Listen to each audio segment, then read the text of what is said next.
on enregistre le webinaire, donc on pourra, désolé Mathieu, du coup, ton Je suis intervention extrêmement n'a déçu. pas. Donc voilà. Mais c'était très, très, très C'est sympa pas comme grave, le plus intervention. important, ce sont les informations que vous allez donner à la suite Tout enfin, à fait. tout au long de Et cette du réunion. coup, je te remercie Mathieu et j'enchaîne en donnant la parole à Romain Bonnard du CNOSF. Romain, parole est à toi. Merci beaucoup. Merci beaucoup, Titouan. Bonsoir ou bonjour à toutes et tous. Ravi de vous voir aussi présent ce soir pour ce webinaire. On est content d'y participer pardon, côté CNOSF. Cela s'inscrit dans le cadre de la convention qu'on a établie nous, avec l'agence du service civique, qui intégrait justement les sujets qui peuvent être traités au quotidien par l'agence Erasmus+. L'objectif pour nous, hein, c'est vraiment d'accompagner au déploiement des programmes d'engagement européen au sein du mouvement sportif, de faciliter aussi la prise en main de ces dispositifs par les différents acteurs du mouvement sportif. Quand je dis acteurs du mouvement sportif, ça peut être les clubs, ça peut être les ligues, les comités, les CDOS, Cross-Sectos et les fédérations.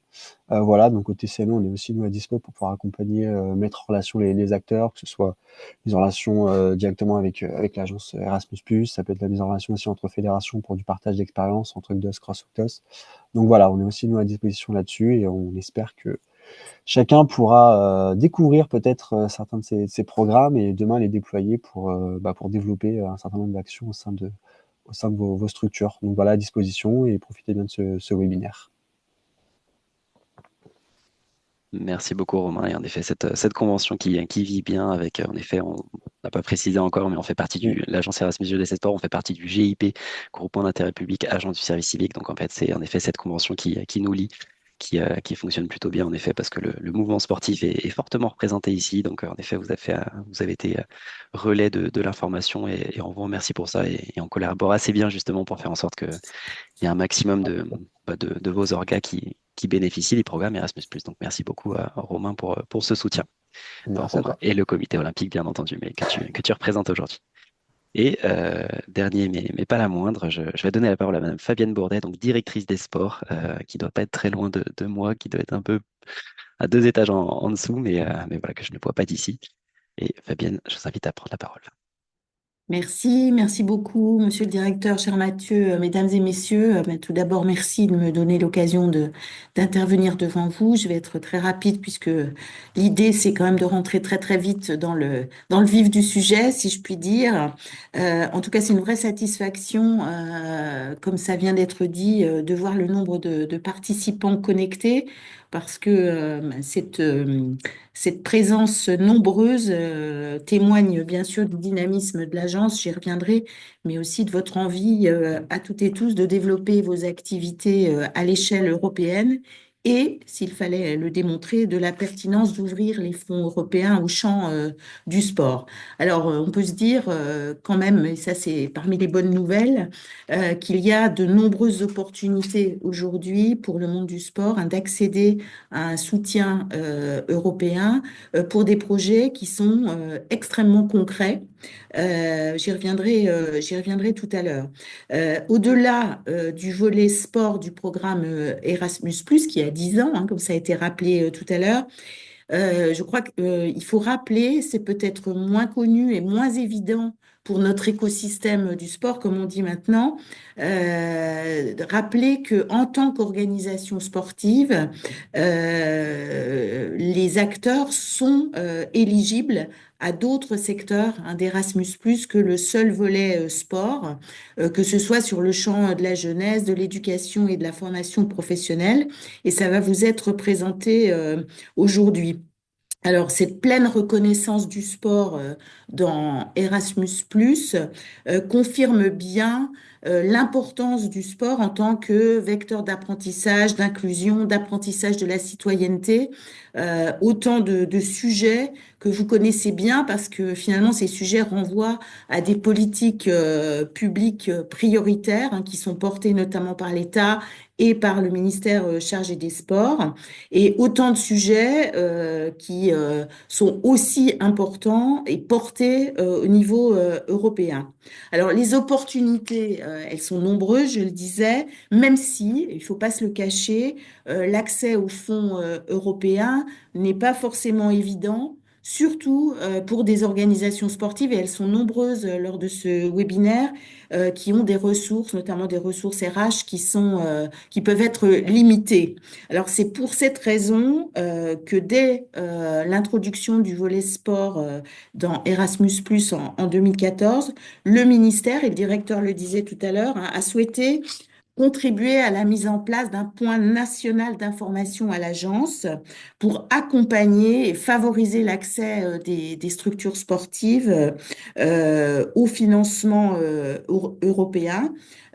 Et c'est pour cette raison, et merci Monsieur le directeur de l'avoir souligné, c'est pour cette raison que le ministère mobilise des financements auprès de l'agence, ce qui vous permet d'avoir accès à un dispositif d'accompagnement gratuit, hein, qui est rare en Europe, je le souligne. Et je vous invite vraiment à en profiter, et ça me donne l'occasion de remercier Titouan pour le travail d'accompagnement et l'expertise incontestable qu'il a développé au sein de l'agence et qui est du coup à votre service. Je me permets de le dire comme ça.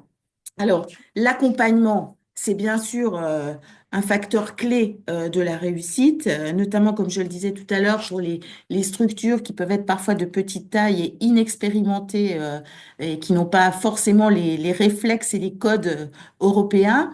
Mais je partage avec vous qu'on aimerait aujourd'hui aller plus loin dans la démarche de simplification, puisque les programmes européens vont être renouvelés en 2028 et qu'on réfléchit actuellement à la possibilité de décentraliser l'action clé 2 qu'on va vous présenter tout à l'heure du volet sport d'Erasmus+, pour faire en sorte qu'elle soit gérée par l'agence nationale et non au niveau européen de l'agence exécutive à Bruxelles, ce qui permettrait, comme c'est le cas dans le secteur jeunesse, de rapprocher davantage le programme européen des structures de terrain et du coup de renforcer l'accompagnement des structures locales. Donc, on n'y est pas encore, mais en tout cas, c'est un sujet sur lequel on travaille et que pousse, si je puis le dire comme ça, le ministère chargé des sports.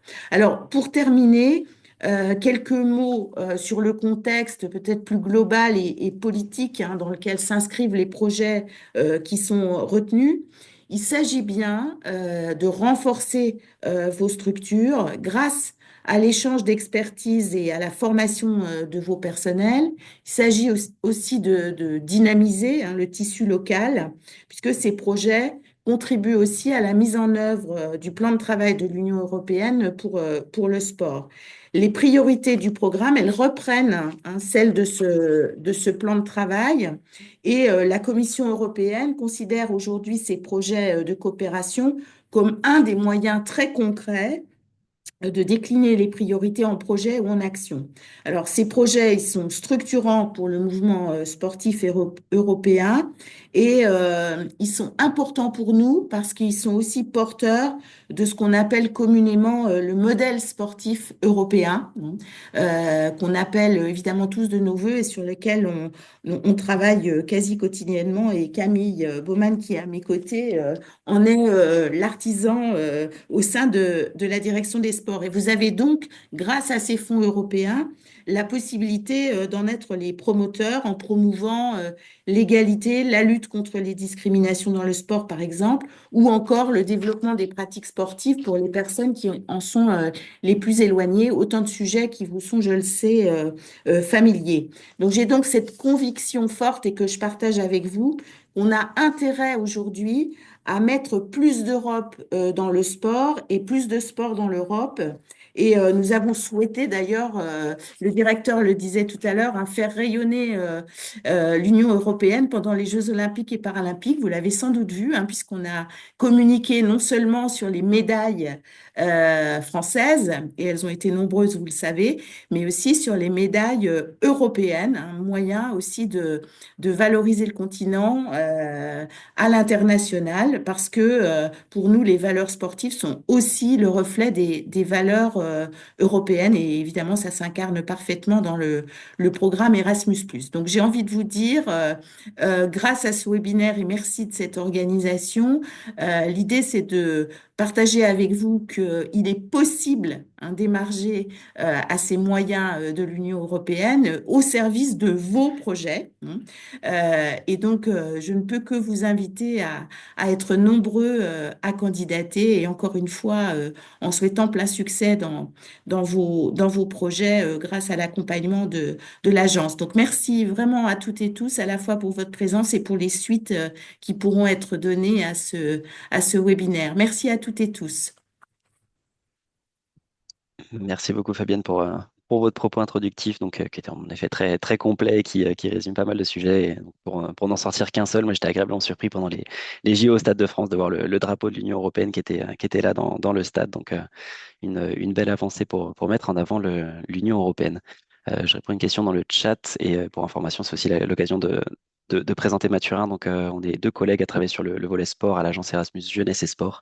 Et Laura qui est également ici, mais on sera amenés tous les trois à prendre la parole et pour comment ça s'appelle, vous parler un petit peu, présenter le programme, vous expliquer comment ça fonctionne, essayer en effet de rendre un petit peu plus facile cet accès au fond.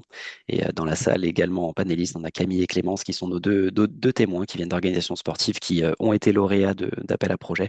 Et on leur a demandé de parler un petit peu à bâton rompu et de laisser un petit peu leurs paroles sans trop les guider, de manière à ce que eux puissent s'exprimer sans nos éléments de langage, parce qu'on a l'habitude de présenter, on répète souvent la même chose un petit peu, etc. Et donc en général, on est moins dans la réalité, donc on les laissera témoigner là-dessus. Et merci beaucoup Mathieu, hein, je vois que tu as un travail considérable déjà sur le chat avant même que l'on commence réellement. Donc un grand merci. Une question dans le chat également, c'est Madame Bourdet, directrice de sport de quel organisme? Tout simplement le ministère des Sports, de la Jeunesse et de la vie associative, donc de la direction des sports, donc qui est le service qui travaille pour ce ministère-là. Merci beaucoup Fabienne pour votre propos introductif et Camille pour le travail qu'on fait au quotidien. Rentrons dans le vif du sujet. Voici comment va se présenter enfin, va s'articuler, pardon, la présentation sur la prochaine à peu près heure et demie. On va essayer enfin, de rester un petit peu dans un maximum de 18h30. On prendra peut-être des questions après, mais on vous libérera et on prendra des questions s'il y a des personnes qui veulent encore en poser, parce qu'on n'a pas trop d'impératifs horaires, nous, après le soir. Donc voilà. Premier aspect, ce sera vraiment comprendre le programme Erasmus+, comment ça fonctionne. On vous parle de volet sport, on vous parle de jeunesse, on vous parle de éducation formation, mais alors que vous êtes sport, mais est-ce que vous pouvez émerger sur les côtés, etc. Ensuite, on va vous parler d'action clé 1, action clé 2. Il y a des choses qui ne sont pas forcément totalement claires. Donc là, on va essayer de reposer vraiment toutes les bases et de vous le rendre vraiment très concret, très compréhensible et essayer de vous donner à chaque fois des petits exemples de comment ça fonctionne.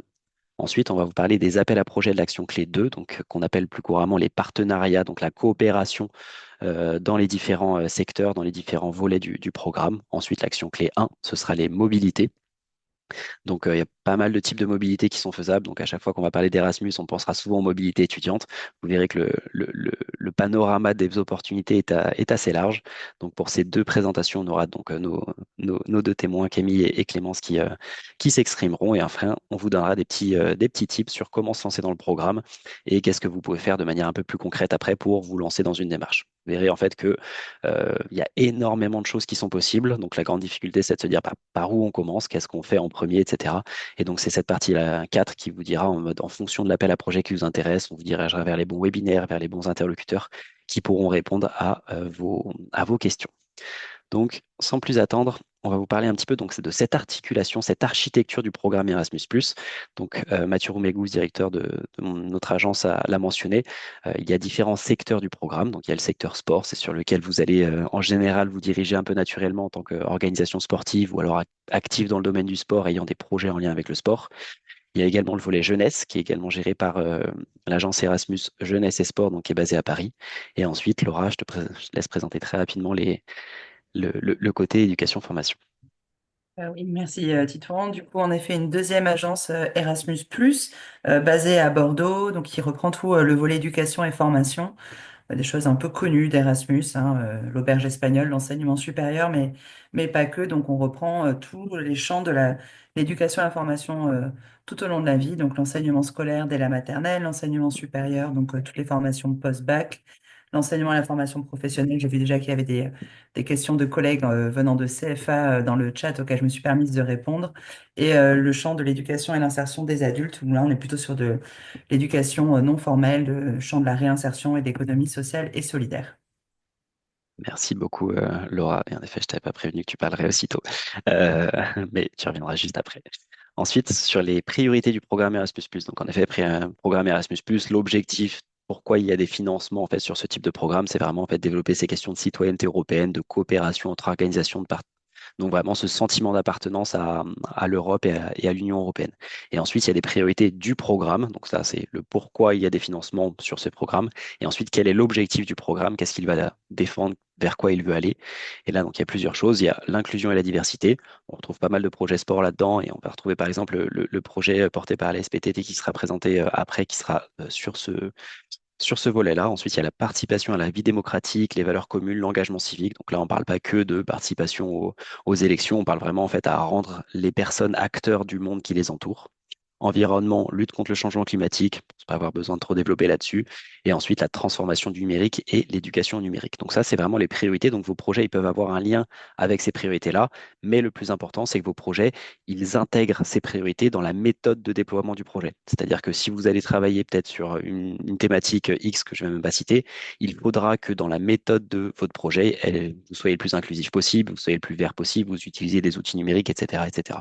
Donc voilà, c'est pour ça qu'on appelle ça des priorités horizontales et c'est des priorités qui sont communes à tous les secteurs du programme. Donc, ce qu'on vient de présenter juste sur la slide d'avant. Et ensuite, après ça, donc il y a des priorités qui sont globales et ensuite il y a des priorités par secteur.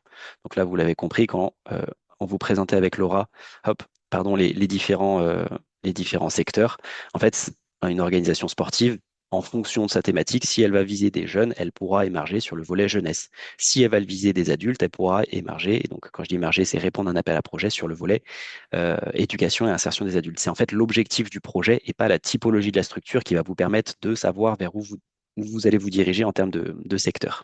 Et donc là, pour savoir un petit peu où vous vous situez, on va vous présenter les priorités par secteur. Donc Laura, je t'invite à commencer avec les 4 premiers qui sont gérés par ton agence qui est située à Bordeaux. Merci Titouan. Donc là, c'est plutôt à titre d'illustration, puisqu'il y a une dizaine de priorités par secteur éducatif. Mais du coup, l'enseignement et la formation professionnelle, donc là, on a des priorités qui sont propres à ce secteur, à savoir adapter l'enseignement aux besoins du marché du travail. Donc si vous êtes un organisme de formation, que vous cherchez à développer une formation autour du sport pour répondre aux besoins du marché du travail, ça sera dans ce secteur-là tout ce qui est contribution à l'innovation dans l'enseignement et la formation professionnelle, l'amélioration de la qualité, enfin, le développement de la flexibilité des possibilités offertes dans le champ de la formation professionnelle, etc. Ensuite, le secteur de l'éducation des adultes, donc je précise bien, hein, ça dit adulte, c'est pas dans le sens toutes les personnes majeures. Là, on est bien sur le statut de l'adulte en formation. C'est une priorité qui est plutôt, enfin, qui vise plutôt l'inclusion et l'insertion des adultes qui sont éloignés de l'emploi, éloignés de la formation. Et du coup, toutes les projets dans ce secteur-là vont viser donc à accroître la participation à l'éducation des adultes, à en améliorer son caractère inclusif, son accessibilité, promouvoir des centres d'apprentissage locaux, des espaces d'apprentissage innovants, créer, promouvoir des possibilités d'apprentissage pour tous les citoyens, toutes les générations. Ça peut vous intéresser si vous êtes une structure active dans le champ de l'insertion par le sport, par exemple, tout ce qui est autour du sport social, etc. Ce sont voilà, des projets qui peuvent relever de ce secteur-là.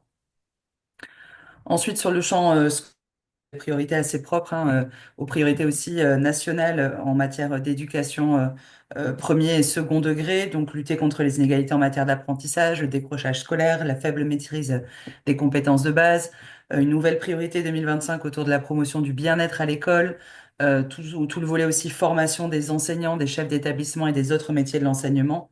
Et là, on va retrouver, pour faire le lien avec le sport, tous les projets qui vont utiliser le sport comme levier pédagogique, comme outil pédagogique, pardon. Donc sport et langue, sport et citoyenneté, voilà, différents types de projets.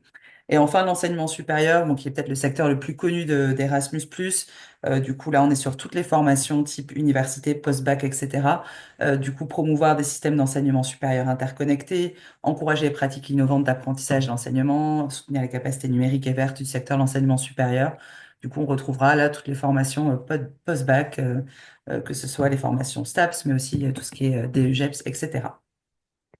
Merci beaucoup, Laura. J'enchaîne donc sur jeunesse et sport, donc qui sont les deux volets qui sont gérés plutôt par l'agence qui est basée à Paris, qui s'appelle Erasmus France Jeunesse et Sport. Donc on a sur le volet jeunesse des priorités qui sont plutôt autour de la question de citoyenneté, de monter en compétence des jeunes, de renforcer un peu l'employabilité, de faire en sorte d'aussi reconnaître mieux le travail de jeunesse, des choses qui sont parfois un peu plus développées dans d'autres pays en Europe, qui le sont un peu moins chez nous. Et ensuite, sur le volet sport, c'est assez large. On parle assez peu en fait de questions de performance et de recherche un petit peu de haut niveau. On est plutôt sur les questions de sport comme outil en levier de santé, sport comme outil pour travailler sur les questions des valeurs du sport, des valeurs dans le sport, l'inclusion sociale par le sport, l'inclusion sociale dans le sport. Et enfin, la question un petit peu d'égalité, de genre, de lutte contre les discriminations. Donc, toutes ces thématiques qui sont un petit peu, donc, nous, ce qu'on va appeler un petit peu le développement de la pratique pour tous, le sport de masse, et faire en sorte d'amener davantage aussi de personnes dans la pratique. Donc on est sur des thématiques qui s'éloignent un petit peu de la question de recherche de performance, même s'il y a des projets en lien avec la performance, mais qui ne sont pas directement liés à ça, qui sont parfaitement éligibles. Donc voilà, vous voyez que les exemples et les priorités sont assez larges, et en fait on a parfois des projets en lien avec le sport qui ne sont pas forcément, qui ne rentrent pas forcément dans les objectifs du volet sport, mais qui vont rentrer dans les objectifs de d'autres secteurs du programme. Et donc, c'est là, en fait, qu'il faut que vous ayez cette connaissance, cette finesse un petit peu dans la capacité à exprimer les objectifs de votre projet pour essayer de trouver, en fait, quel est l'appel à projet qui permettra de le financer. Ensuite, on a les questions de donc, priorité horizontale, priorité sectorielle et ensuite le fonctionnement des appels à projet de manière plus précise. On a deux actions, action clé 1, action clé 2. L'action clé 1, ce qu'on appelle plus couramment les mobilités, c'est vraiment la question en fait d'avoir un impact sur les personnes qui prennent part ou les organisations qui prennent part aux mobilités. Donc ça va être des mobilités individuelles, collectives, visites d'études, des échanges, des rencontres avec les pairs, des job shadowing, où vous vous mettez à côté de votre pair et vous regardez comment il travaille, vous confrontez un petit peu vos méthodes, ce genre de mobilité. Donc, soit plutôt pour les apprenants avec des jeunes, etc., soit plutôt pour les professionnels, les acteurs, à l'échelle un petit peu organisationnelle. Donc là, on est vraiment action clé 1. C'est assez simple, c'est des mobilités, vous échangez entre vous, vous récupérez des bonnes pratiques, vous trouvez des bonnes idées, etc. Et ensuite, il y a l'action clé 2, on est ce qu'on appelle les partenariats. On est plutôt sur les questions de coopération entre organisations, donc deux organisations ou plus, 3, 4, 5, qui se rassemblent et qui essayent d'apporter une solution à une problématique trouvée. Ou alors qui essayent de créer un outil qui va permettre de développer quelque chose qu'ils ont envie de développer. On aura des exemples pour illustrer un petit peu ce qui se fait, mais par exemple des organisations qui vont travailler sur la résilience des modèles économiques des assos sportives locales en lien avec des crises, de manière à ce que toutes les organisations sportives aient des modèles économiques qui soient les plus solides possibles en cas de crise, telle ou telle crise. Ça peut être un exemple. Là, il y a un exemple de Camille que je vais essayer de ne pas spoiler. Il y a plein d'exemples de partenariats qui peuvent être faisables. Je les donnerai après pour ne pas spoiler Camille. Mais on est vraiment sur les questions ouais, on se met en commun, on travaille et en fait on produit un outil, un livrable qui va être réutilisable, retransférable et en fait qui va être réadaptable par d'autres organisations. Donc on a vraiment la question sur l'action clé 2, les partenariats, de créer quelque chose qui va pouvoir être donné après à d'autres gens et réutilisé. Donc c'est vraiment en fait cette subtilité qui est vraiment le nerf de la guerre en fait quand on a envie de comprendre le programme Erasmus+, c'est qu'est-ce qui relève plutôt de l'action clé 1, les mobilités, assez simple, on monte en compétences individuellement, et les partenariats où on crée quelque chose, qui va être réutilisable après. Donc, une fois qu'on a compris ça, assez facile de comprendre la méthode parce qu'en fait, les actions clé 1 et actions clé 2 se déclinent en fonction des secteurs du programme. Donc, les secteurs qu'on a présentés avec Laura, avec chacune des priorités. Sur le volet sport, on a action clé 1, on a un seul appel à projet, assez facile. On en a plusieurs sur l'action clé 2. Partenariat simplifié, de coopération, renforcement des capacités. On n'en parlera pas aujourd'hui et je vous dirai pourquoi on n'en parle pas aujourd'hui. Et ensuite, les manifestations sportives européennes, qui en général intéressent, mais ne sont pas si intéressantes que ça. Et vous verrez aussi pourquoi. Sur le volet jeunesse, par exemple, plusieurs appels à projets dans l'action clé 1, donc les mobilités. Mobilité des acteurs de jeunesse, qui ressemble un petit peu au personnel sportif, parce que c'est à ce niveau-là un peu les acteurs, les échanges de jeunes, les activités de participation et discovery ou inclusion. On viendra assez rapidement dessus en fin de présentation, parce que c'est important que vous ayez ne serait-ce qu'une primo-information sur ce qui est faisable avec ça. Et ensuite, il y a les partenariats simplifiés et partenariats de coopération de manière assez identique au volet sport. Sur le volet éducation-formation, je laisse Laura rapidement prendre la parole là-dessus, parce qu'on y reviendra aussi. Il reviendra, du coup, même structure, action clé 1, donc des mobilités qui concernent soit les personnels, enseignants, formateurs, administratifs, et soit les apprenants, donc que ce soit les élèves, les apprentis, les étudiants en fonction des secteurs. Et le même schéma pour les partenariats, donc des partenariats simplifiés, des partenariats de coopération, mais on reviendra plus en détail tout à l'heure. Un grand merci Laura, c'est pour vérifier que tu es toujours au taquet derrière, etc. Mais Je à suis chaque fois, là, promis, je suis pas partie faire le truc ailleurs, je suis là. je rigole, à chaque fois ça n'y manque pas, tu es là. Euh, on va donc commencer par vous présenter les partenariats, parce que vous l'avez vu sur les slides d'avant, les partenariats, c'est quasiment tout le temps la même chose, partenariat simplifié ou partenariat de coopération. Et ce qui va différer, c'est en fonction de l'objectif de votre partenariat. Si l'objectif, c'est plutôt de bénéficier aux jeunes, on va très bien, en fait, ça sera plutôt un partenariat sur le volet jeunesse. Si votre objectif, c'est de bénéficier, en fait, c'est d'améliorer les questions de formation, bah, peut-être que ça va plutôt aller sur un autre volet, un autre secteur, pardon, éducation ou formation. Et donc, en fonction du niveau de formation et ainsi de suite. Donc là, on va commencer par les partenariats. Et en plus, on a une obligation avec notre témoin qui doit se libérer à 17h30. Donc, on essaie de garder le timing. Partenariat, vous vous souvenez, création d'outils, on a quelque chose qui en ressort, qui est réutilisable, transférable et vraiment en fait un livrable très concret qui est à produire par ce partenariat. Deux types de partenariats. Les plus petits, ce qu'on appelle les partenariats simplifiés. Je vais y passer un peu plus de temps parce que c'est ce qu'on appelle en général les partenariats qui nous permettent de rentrer dans le programme. C'est la porte d'entrée un petit peu qui est un peu plus simple que les partenariats de coopération. L'objectif, c'est de répondre aux besoins et aux priorités du secteur sur lequel vous candidatez. Donc là, c'est simple. Si vous voulez faire un partenariat dans le domaine du sport, ben, c'est en lien avec le sport santé, par exemple, bah, hop, ce sera en lien avec le secteur sport. Et c'est comme ça que vous décidez un petit peu le secteur dans lequel vous allez candidater. C'est pas la typologie de votre organisation ou la typologie de votre projet qui va déterminer le secteur. C'est vraiment l'objectif du projet. Parce que le sport, ça peut être la finalité, comme ça peut être l'outil vers quelque chose d'autre. L'objectif de ça, c'est de vous faire en fait travailler avec une autre organisation ailleurs en Europe et faire en sorte que vous puissiez mettre à jour un petit peu vos pratiques, vous développer et que vous puissiez entre guillemets mutualiser, mettre en commun des travaux, aller voir ailleurs comment ça se passe, identifier d'autres bonnes pratiques, mettre en commun, etc., etc. Pour qui, bien entendu, les organisations primo-demandeuses, quand on parle de primo-demandeuses, c'est celles qui n'ont pas encore d'expérience ou peu d'expérience dans le programme Erasmus+. Je fais une petite parenthèse, qu'il y a pas mal de questions dans le chat sur les typologies d'organisations qui sont éligibles. C'est très large, dans le sens où nous, on appelle ça organisation publique et privée active dans le domaine du sport. Et encore, il y a d'autres possibilités où vous n'avez pas besoin d'être actif dans le domaine du sport sur d'autres types d'appels à projets. Donc c'est vraiment très large. En effet, un CREPS, une association affiliée UCEP, un CFA, un organisme de formation, un club, une association de jeunesse, mais qui est active dans le domaine du sport, une collectivité territoriale, un établissement, etc. Tous ces types d'organisations sont bien sûr éligibles. Et normalement, j'ai cité la majorité des organisations qui sont présentes dans la salle. Si vous avez des questions très spécifiques par rapport à votre type d'organisation, n'hésitez surtout pas à la poser ou alors nous la reposer après par mail. Et ensuite, on précise que c'est des organisations actives à l'échelle locale, dans le sens où en fait l'impact des projets peut avoir plusieurs dimensions. Il n'est pas obligé d'avoir un énorme impact à l'échelle européenne, à minima qu'il ait un impact sur l'organisation, les organisations autour, en fait à l'échelle de l'organisation qui dépose le projet. On essaye de s'adapter nous par rapport à ça.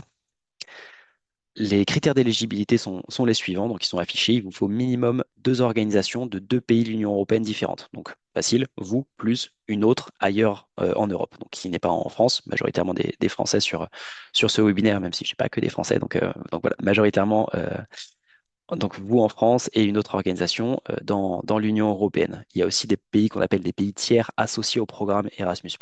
Donc là, on en a 6 qu'on ne va pas citer ici, mais on les citera un petit peu après, ou en tout cas on les affichera au slide juste après, ce qu'on appelle les pays qui ont conventionné avec le programme. Mais Mathurin reviendra dessus.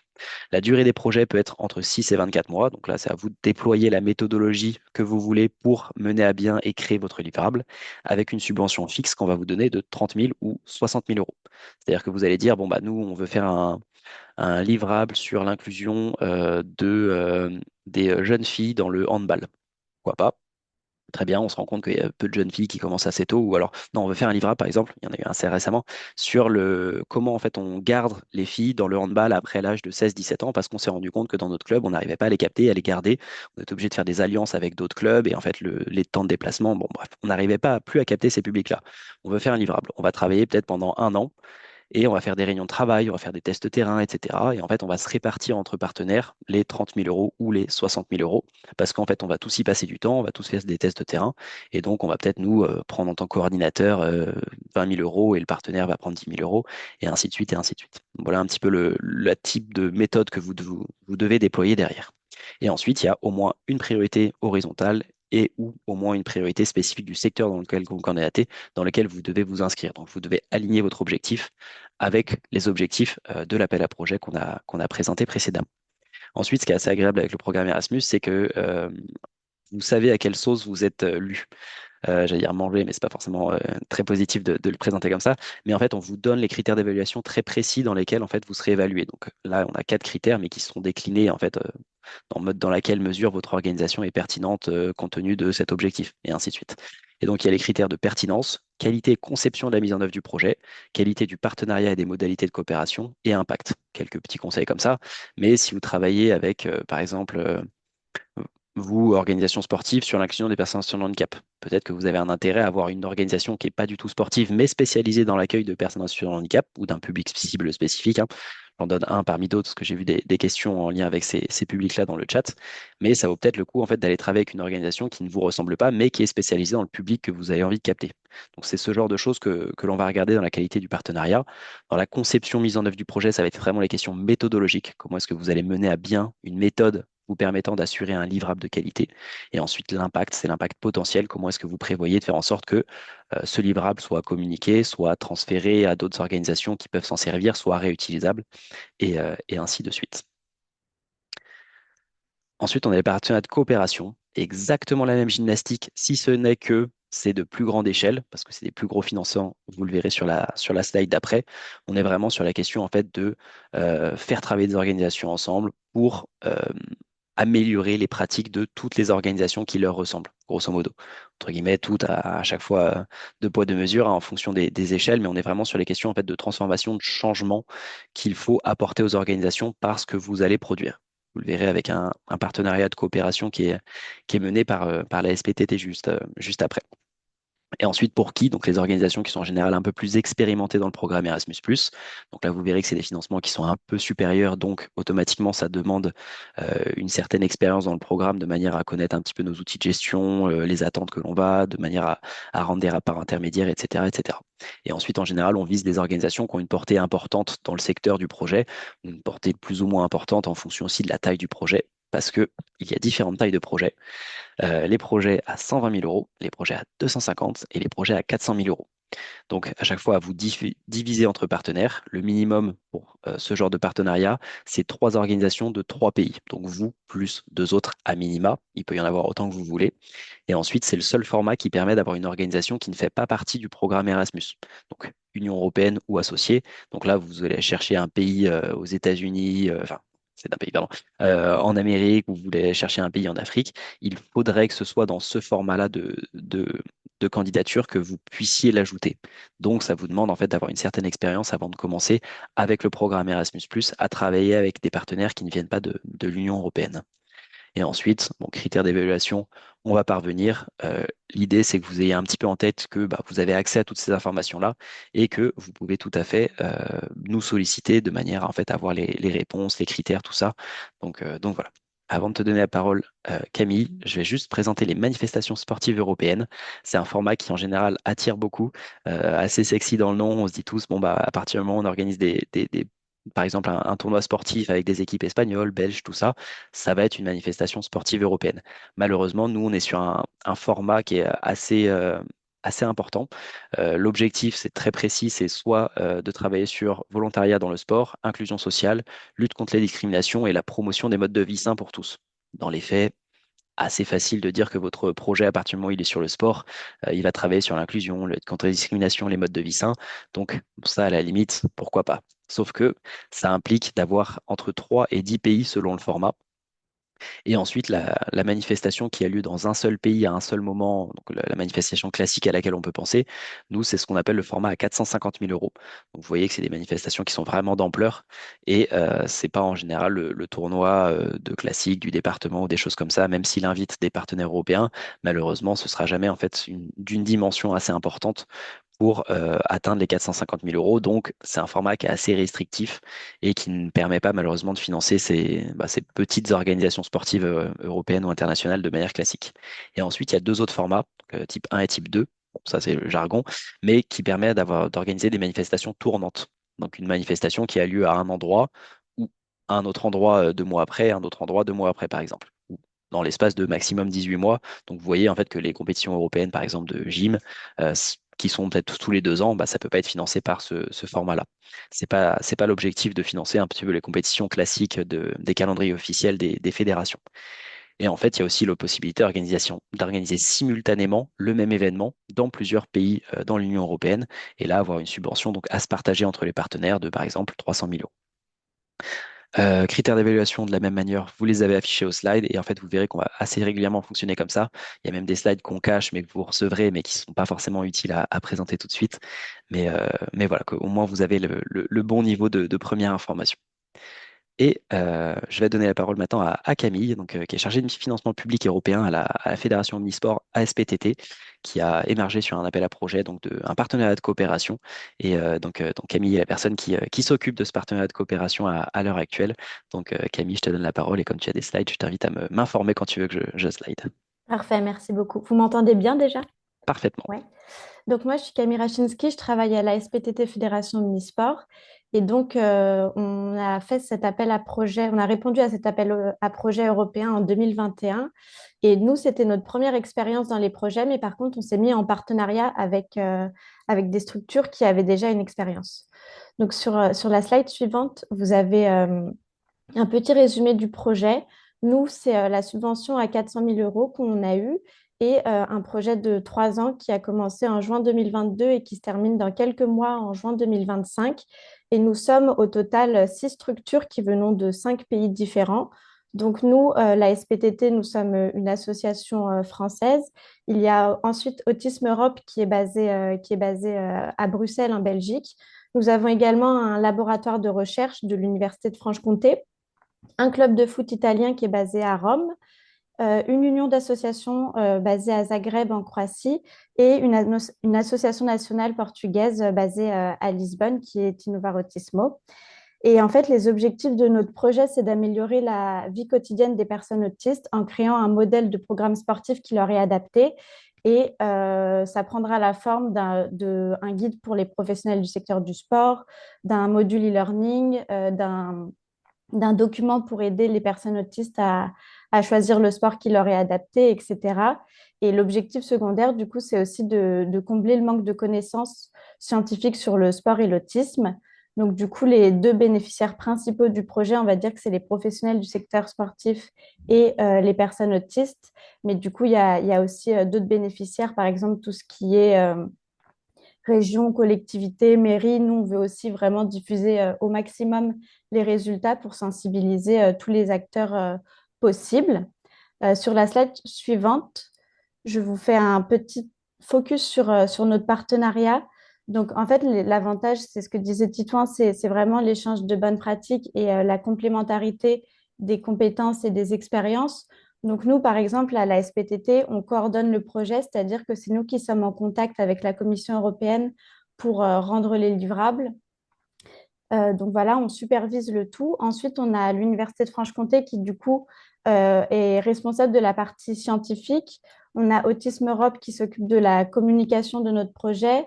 On a notre partenaire croate, Souza, qui supervise l'élaboration du modèle parce qu'eux, ils ont déjà eu une expérience dans un projet Erasmus+ sur le sport et l'autisme, où ils créaient un outil pour les professionnels du secteur du sport. Donc, ils avaient plus de compétences que nous là-dessus, par exemple. Et ensuite, on a 2 partenaires qui soutiennent toutes les tâches, qui sont notre partenaire portugais Innovarotismo et notre partenaire italien SS Romulea. Et ça nous permet vraiment d'être chacun, de mettre chacun les compétences qu'on a et les expériences qu'on a, et surtout de bénéficier, enfin, et aussi de bénéficier du réseau de chaque partenaire et donc de gagner en visibilité à l'échelle européenne. Sur la slide suivante, je vous présente rapidement notre méthode. Donc nous, il y a une partie de la méthode qui est scientifique puisqu'on étudie le contexte scientifique, donc ce qui existe déjà en termes de littérature scientifique sur le sport, sur le thème du sport et de l'autisme. Et on étudie aussi tous les programmes sportifs déjà existants pour les personnes autistes. On a aussi mené une étude quantitative et qualitative auprès de personnes autistes pour mieux comprendre leur rapport au sport. Donc, on questionnait les personnes autistes qui faisaient du sport sur les sports qu'elles faisaient, ce qu'elles appréciaient dedans, si elles avaient s'il y avait des limites, si elles avaient des conseils pour améliorer leur pratique, etc. Et on questionnait les personnes autistes qui ne faisaient pas de sport sur est-ce qu'elles en ont déjà fait et elles ont arrêté, si oui, pourquoi, qu'est-ce qui les freine dans le fait de faire du sport, etc. On a aussi fait des entretiens pour pouvoir approfondir davantage ces questions. Et en plus de ces enquêtes, on collabore tout au long du projet avec des personnes autistes et avec des professionnels du secteur du sport pour avoir des retours réguliers sur les documents qu'on rend. Parce qu'il y a certes le livrable final qu'on doit rendre à la fin, mais en fait, on le prépare en plusieurs fois et du coup, ça nous permet aussi d'avoir des retours et d'avoir vraiment des conseils de modification, d'ajout, de retirer des choses, etc.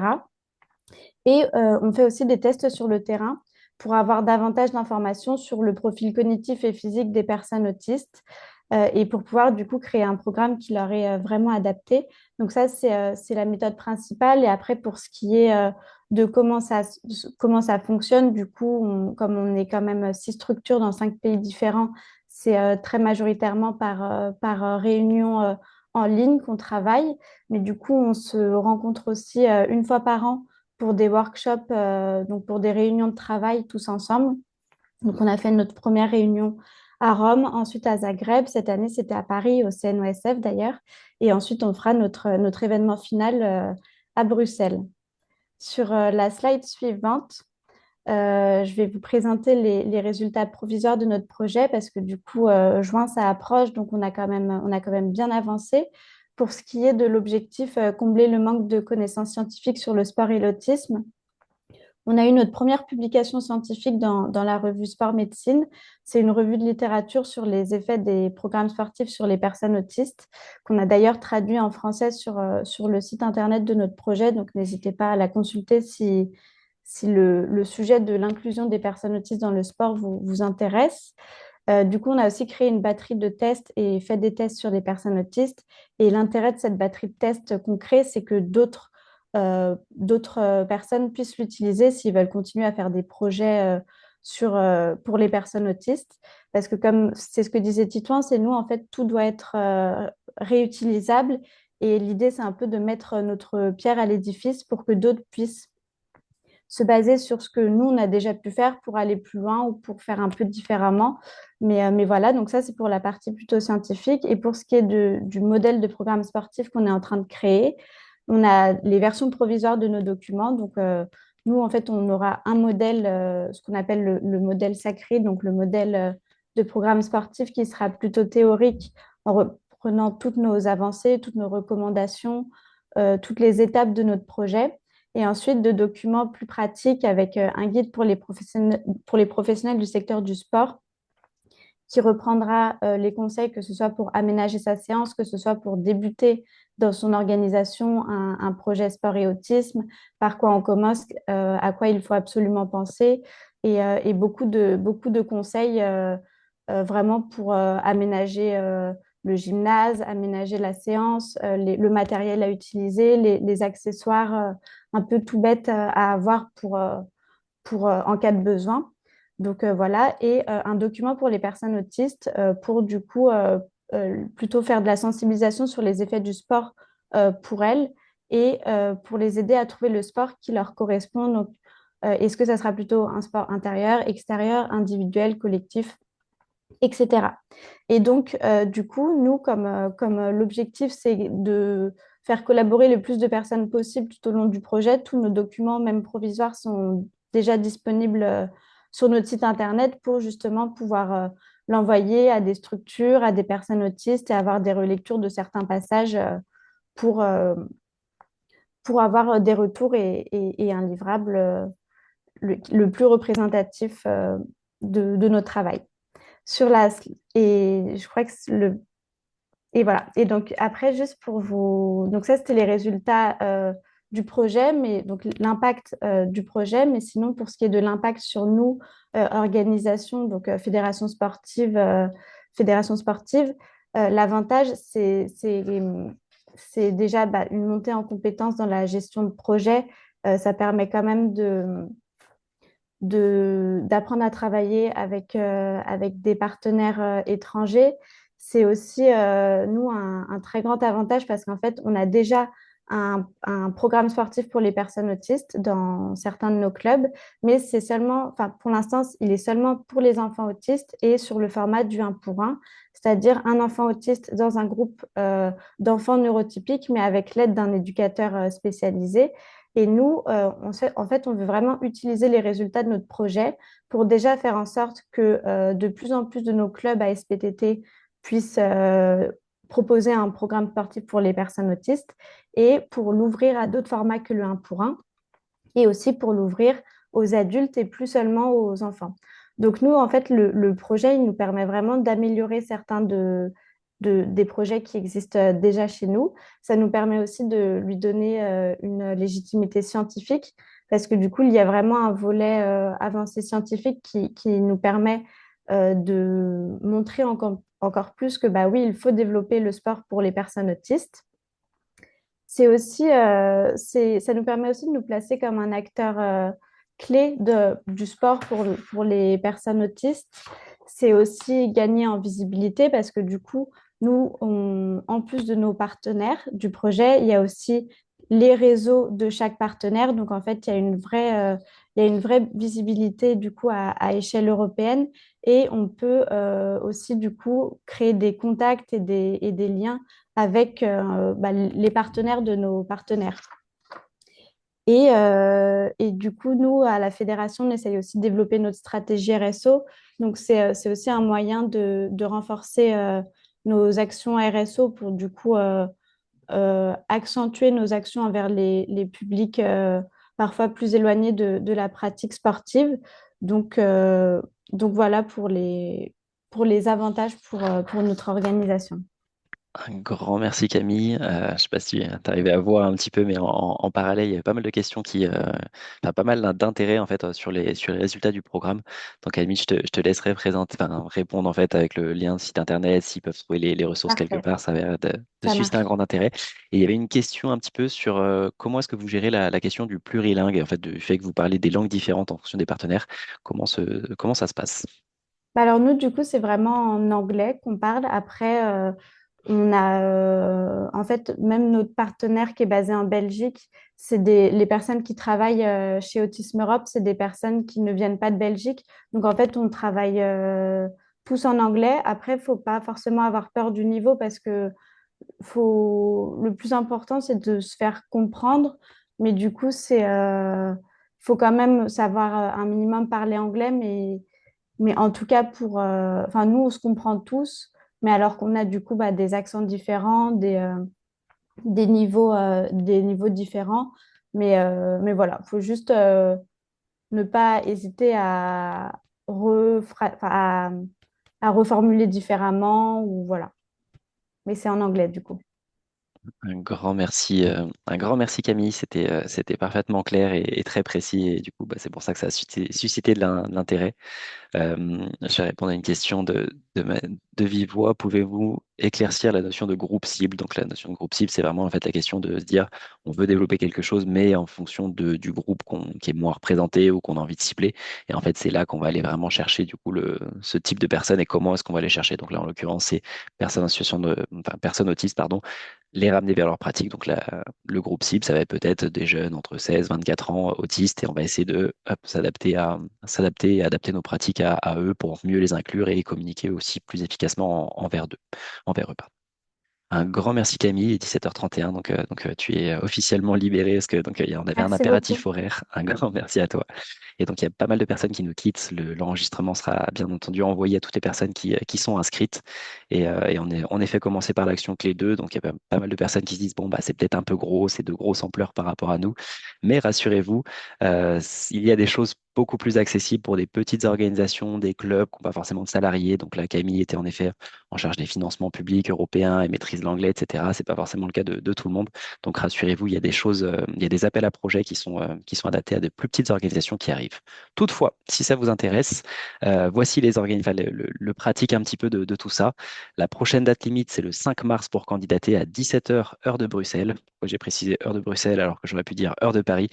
C'est la même, mais c'est juste pour vous dire que c'est un appel à projet qui est en gestion centralisée. Donc, c'est à l'échelle européenne que ça se gère, contrairement à la majorité des autres qui sont gérés à l'échelle nationale par nos agences.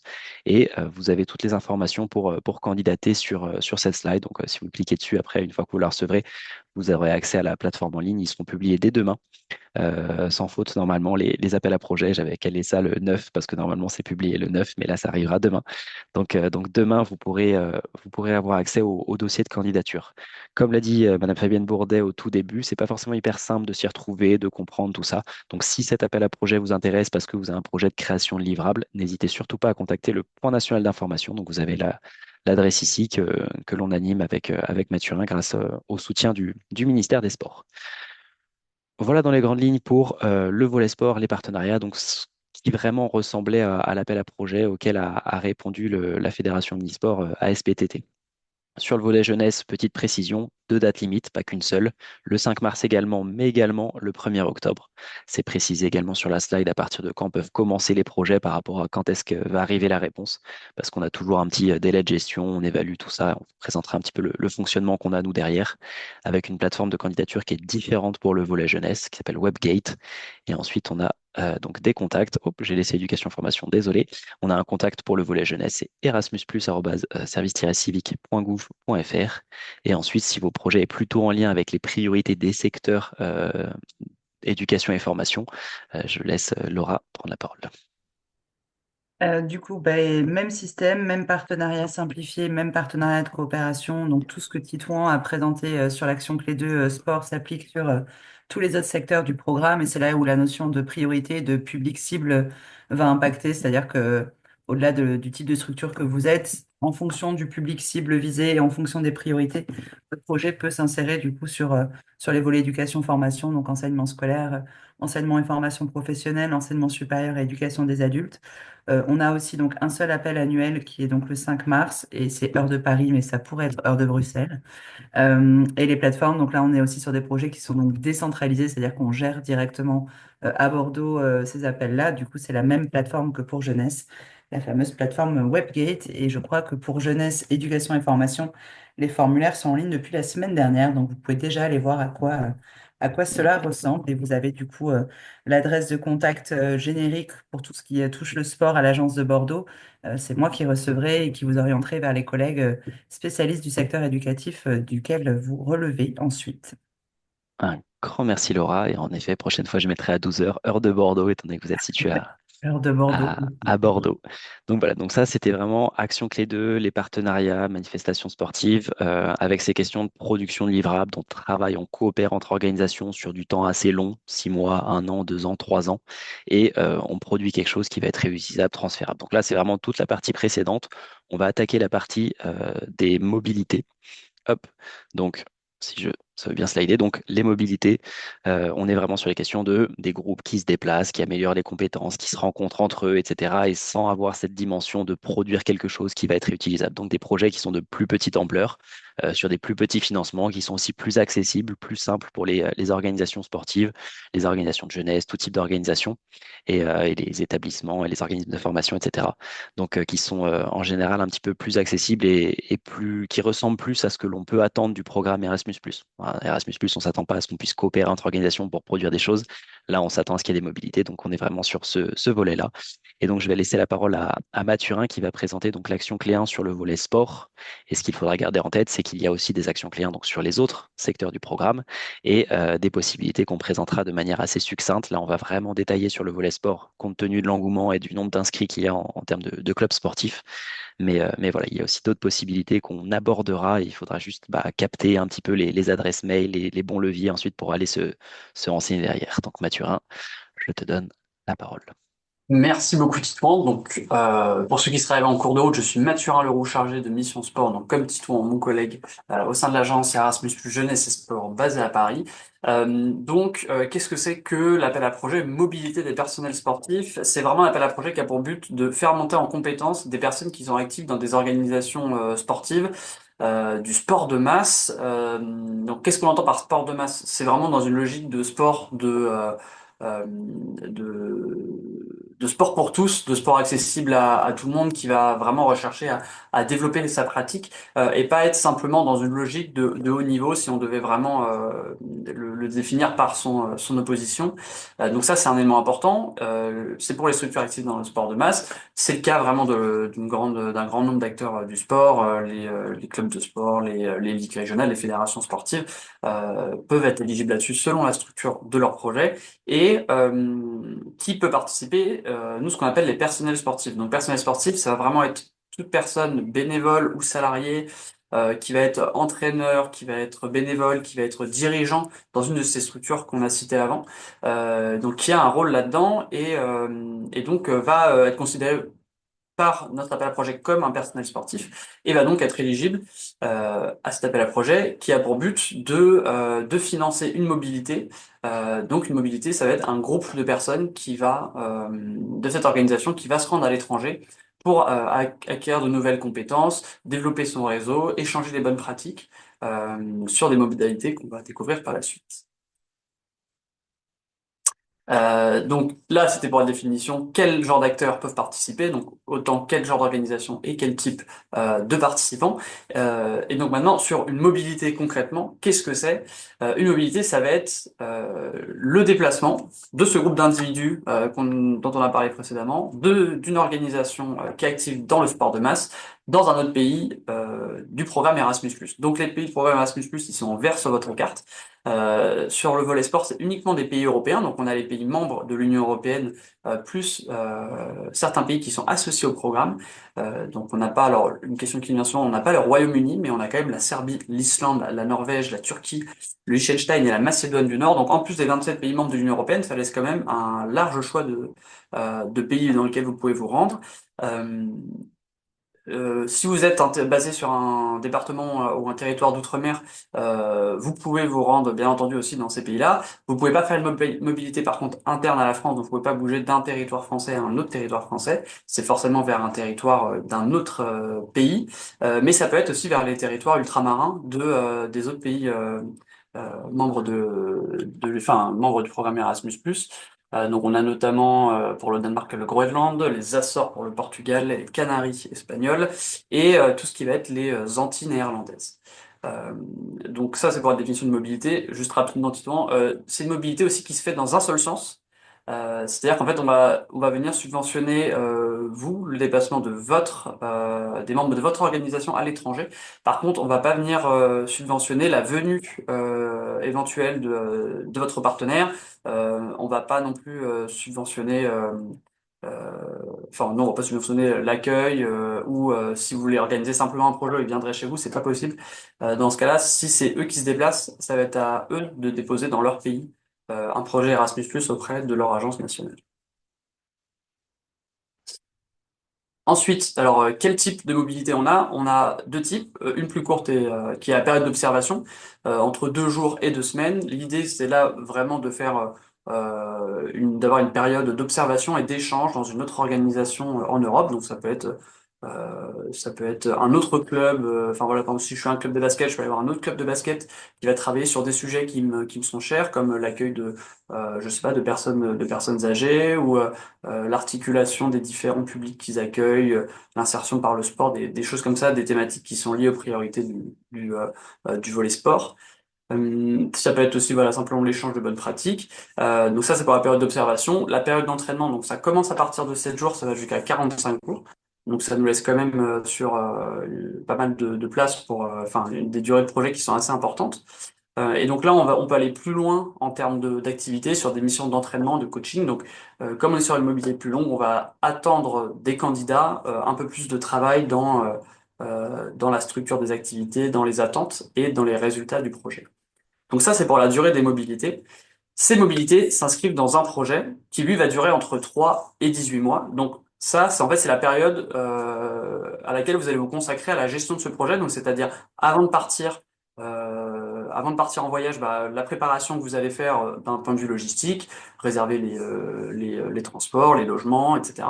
Mais ça va être aussi l'information que vous allez donner aux participants, vous assurer que les gens, le coach, le le membre de votre comité directeur, votre trésorier qui va partir, qui soit bien informé de dans quel cadre il part, comment ça va se passer sur place et quels sont les objectifs de votre projet.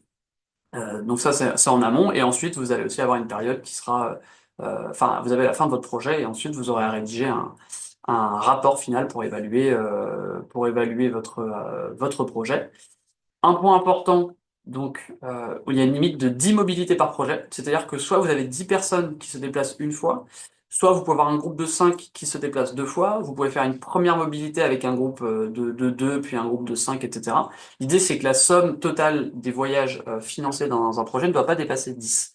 Donc c'est à vous ensuite de faire la proposition que vous voulez dans cette limite et de l'articuler comme vous voulez, et sachant que vous pouvez faire donc plusieurs mobilités dans un projet, dans plusieurs pays différents euh, selon les partenariats que vous avez et selon sur quoi vous voulez travailler.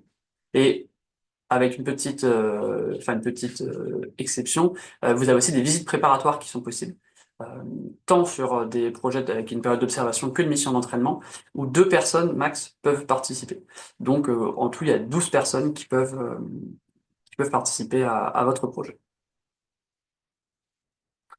Donc un point important qui est la subvention, comment sont financés ces types de projets, comment on calcule les budgets pour un projet mobilité des personnels sportifs.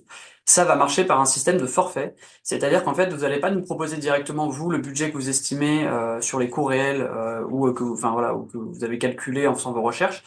Vous allez remplir le formulaire sur la plateforme de candidature et en fait en remplissant toutes les données, toutes les informations relatives à votre projet, c'est-à-dire le nombre de participants, le nombre de jours de voyage que vous allez faire, euh, euh, la destination dans laquelle vous vous rendez, en fait automatiquement le budget va se calculer. Donc vous voyez, vous avez un forfait de contribution à l'organisation qui est calculé par participant, des participations au voyage, donc ça vaut pour le voyage aller et retour et ça varie selon la distance. Et ensuite, vous avez notamment une grosse part qui est dédiée à la contribution aux frais de séjour. Donc là, en fait, on a 3 groupes de pays, donc selon le niveau de vie dans chaque pays, vous allez recevoir une somme plus ou moins importante par participant et par jour pour pouvoir financer l'ensemble des coûts que vous allez avoir sur place de logement, de nourriture, etc.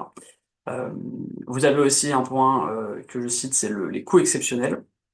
Notamment si vous êtes basé dans les territoires d'outre-mer, comme vous avez des déplacements qui sont très importants en termes de distance et qui peuvent être donc très importants en termes de coûts, vous pouvez demander des frais de voyage élevés. Si donc les 1 735 € qui sont le maximum de frais de voyage qui sont possibles ne suffisent pas, vous pouvez, avec un justificatif à l'appui, demander un financement supplémentaire.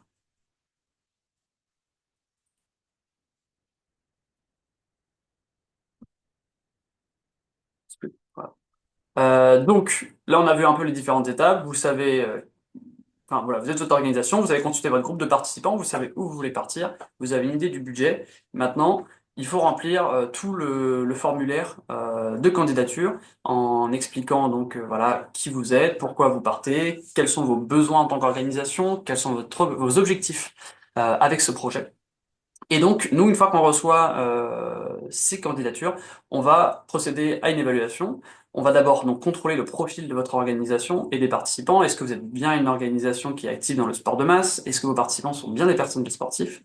Et on va avoir aussi sur l'aspect formel, est-ce que vous avez bien indiqué le planning des activités obligatoires? Voilà, c'est les pièces comme la déclaration sur honneur qui sont, on va vous le répéter assez souvent si vous êtes en contact avec nous et si vous venez à nos webinaires qu'on organise dans les semaines qui précèdent la date limite de l'appel à projet, donc ce sera tout le mois de janvier notamment, et jusqu'à début février. Donc ça, c'est pour alors, attendez. Merci. Donc ça, c'est pour le contrôle d'éligibilité. Et ensuite, on va regarder vraiment ce que vous avez écrit sur le fond de votre projet. Est-ce que votre projet paraît pertinent par rapport à votre profil, par rapport à vos besoins établis? Est-ce que vous avez bien conçu votre projet? Donc, est-ce que c'est bien structuré les activités sur place? Vous avez bien prévu tout ce qu'il fallait pour en tirer le maximum? Et enfin, euh, sur les actions de suivi, donc est-ce que les résultats du projet sont déjà un peu anticipés? Comment vous comptez en faire bénéficier au maximum votre organisation pour que ça contribue à son développement. Et je passe désormais la parole à Clémence du Valkyrie Rugby Normandie Club, c'est bien ça? Loupé. Aïe, aïe, aïe. J'ai essayé Dans l'autre le sens. sigle, mais tant pis. Bon. C'est le Valkyrie Normandie Rugby Club. Donc moi, c'est Clémence 2, je suis chargée de projet au Valkyrie Normandie Rugby Club. On est un club de rugby uniquement féminin qui est basé en Normandie. Euh, Normandie qui n'est pas une grosse terre de rugby, du moins niveau rugby féminin. On a un vrai sujet là-dessus, c'est qu'on n'a pas beaucoup de licenciés filles. Et donc, c'est pour ça aussi qu'on a postulé à l'appel à projet de Erasmus Plus Mobilité sur les mobilités du personnel sportif. Donc nous, ça va être le directeur du club, le manager du club, le préparateur physique du club et une dirigeante et un chargé de projet qui va faire les mobilités. Nous, on a décidé de partir sur enfin, il n'y a que 5 personnes qui partent et on fait une mobilité en Irlande et une mobilité au Portugal. L'objectif de ces mobilités, pour nous, c'est de développer des compétences et de nouveaux savoirs sur l'accès à la pratique du rugby féminin dans les autres pays, donc en Irlande et au Portugal, d'échanger un peu sur la mixité et ce que eux mettent en place pour développer ce sport féminin, et aussi de contribuer, enfin de pouvoir utiliser ces résultats pour essayer de développer le rugby féminin sur notre territoire, en Normandie. Et en objectif secondaire, ça va être surtout de partager et d'échanger sur un peu les projets sociétaux du club et sur les bonnes pratiques. Alors nous, comment on a fait pour rentrer en contact avec l'Irlande et le Portugal? En fait, on avait des joueuses qui venaient, des joueuses internationales qui sont venues dans notre club pour jouer. Et en fait, nos échanges, ils étaient limités à savoir sur quel match chaque fille devait jouer. Et on n'allait pas plus loin. Et on s'est dit que c'était vraiment dommage d'avoir deux contacts comme ça. Donc on avait la fédération portugaise et un club irlandais. Et on s'est dit que c'était un peu dommage de ne pas échanger un peu sur ce que chaque pays faisait. Et donc, en voyant l'appel à projet, on a décidé de répondre. Alors, pour l'instant, nous, on n'en est qu'au stade des visites préparatoires. On va passer aux mobilités sur cette deuxième partie de saison. Mais en tout cas, nous, on a décidé d'articuler en 3 phases. Une première phase où on va se rendre chez nos partenaires et une première phase d'observation où là, on va vraiment regarder un peu ce que eux mettent en place, comment ils font avec leurs infrastructures, comment ils travaillent enfin, avec les institutions, s'ils sont accompagnés ou pas, s'ils travaillent sur le développement du sport féminin, s'ils commencent par les entrées par les écoles ou sur du hors-temps scolaire, etc. On va vraiment être sur une phase d'observation.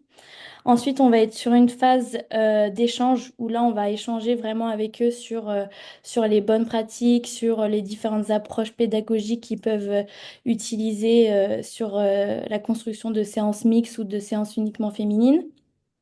Et ensuite, une phase d'animation où là, on aimerait bien mettre en place des conférences débats un peu et de pouvoir échanger sur les projets sociétaux de chaque club. Voilà. Et à la fin des mobilités, ce qu'on souhaiterait mettre en place pour utiliser les résultats, c'est de créer un guide numérique qui recense un peu toutes les bonnes pratiques de chaque club et de fédération, du coup, parce qu'on travaille aussi avec des fédés.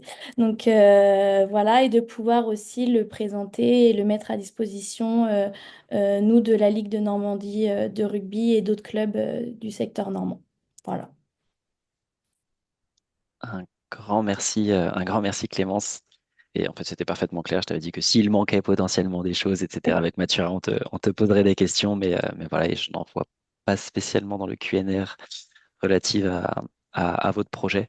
Mais voilà, si avec Mathurin, on a sélectionné ton projet, c'était vraiment parce que en fait, c'était un club avec pas forcément des ressources limitées, un objectif identifié, développer la pratique féminine dans un territoire où en effet, c'était pas forcément très, très développé, ou dans un club en fait sur lequel il y avait volonté en fait de davantage se développer, accueillir davantage de public. Donc voilà, ça répond vraiment aux besoins de votre club. vous aviez un partenaire, donc c'était nickel, c'était assez pratique. Donc voilà, c'est un peu l'idée qu'il faut garder quand on parle de cet appel à projet mobilité des personnels sportifs. Vous avez envie de vous développer, vous avez un objectif, etc. Ça peut être un objectif que vous allez accomplir par une mobilité. Donc, allez voir comment ça se passe à l'étranger, récupérer les bonnes pratiques, des idées. C'est même aussi un levier de motivation pour vos équipes, pour vos bénévoles, pour vos dirigeants, de manière à aligner tout le monde un petit peu sur des objectifs de développement. Donc c'est un beau levier. Et par contre, pas mal de questions qui sont posées sur l'appel à projet. Petite précision, il a été créé en 2023, donc il est assez récent. Donc, assez peu de projets pour le moment qui ont été financés. Et on ne fonctionne pas donc avec des questions d'accréditation où en fait, c'est des volumes de personnes qui partent avec des pourcentages qui peuvent partir partout. On est vraiment très simple, hein. C'est un appel à projet. Vous nous dites, bon, bah, c'est tant de personnes, maximum 10, qui peuvent partir, qui reviennent. Et voilà. Mais comme Mathurin l'a expliqué. Un grand merci, Clémence, pour cette présentation qui était très complète et donc parfaite. Et Mathurin, je te rends la parole pour la suite. Et voilà, si c'est quelque chose qui vous avait intéressé, Mathurin va vous présenter la question logistique et comment est-ce qu'on candidate. Alors, merci beaucoup aussi, Clémence, pour cette intervention. Alors, du coup, maintenant, si le témoignage de Clémence vous a convaincu de vous diriger vers un appel à projet mobilité des personnels sportifs, vous avez deux dates à retenir en 2025. Donc, la première, c'est le 12 février, donc ça arrive assez vite, hein, c'est dans presque 2 mois. Donc là, ce sera la première date limite de notre appel à projet qu'on aura, à laquelle vous devrez avoir soumis votre dossier de candidature si vous voulez pouvoir mener un projet à partir de juin juillet 2025. Alors, juin-juillet, c'est vraiment la date à partir de laquelle vous pourrez avoir reçu notre financement. Donc, on vous conseille de prévoir assez large et donc avoir un projet qui commencerait, disons, soit fin d'été, soit plutôt début septembre. Et donc, la deuxième date sera le 1er octobre 2025. Il est tout à fait possible, si vous n'avez pas été retenu en février, de recandidater en octobre. En revanche, si vous avez été financé en février, vous ne pourrez pas recandidater ensuite au mois d'octobre. Donc voilà, vous avez droit à un projet mobilité des personnels sportifs par an. Euh, Cette candidature, elle se fait sur la plateforme dont vous avez le lien, donc qui vous sera, enfin qui est sur le support qui vous sera envoyé suite à cette réunion. Les annexes obligatoires, donc à ne pas oublier, c'est peut-être un peu tôt pour le répéter, mais comme à chaque fois il y a des oublis et on fait des relances, je pense qu'on le répétera jamais assez. Pensez bien à mettre toutes les annexes qui sont indiquées, le planning des activités, le document qui prouve le lien entre vos participants et votre organisation. Et si vous demandez des coûts exceptionnels et des frais supplémentaires comme le soutien à l'inclusion, il faut aussi des justificatifs. Euh, voilà, je pense avoir tout dit là-dessus. Autre point, donc, une fois que vous avez déposé votre candidature le 12 février ou le 1er octobre, qu'est-ce qui se passe?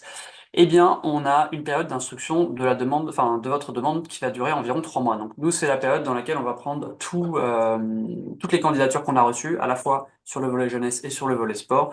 On va les évaluer, donc regarder s'ils sont bien éligibles. Ensuite, leur mettre une note sur 100 sur les différents critères qu'on a vus précédemment. Si vous avez au moins 60, vous êtes éligible, donc on va prendre en compte votre projet.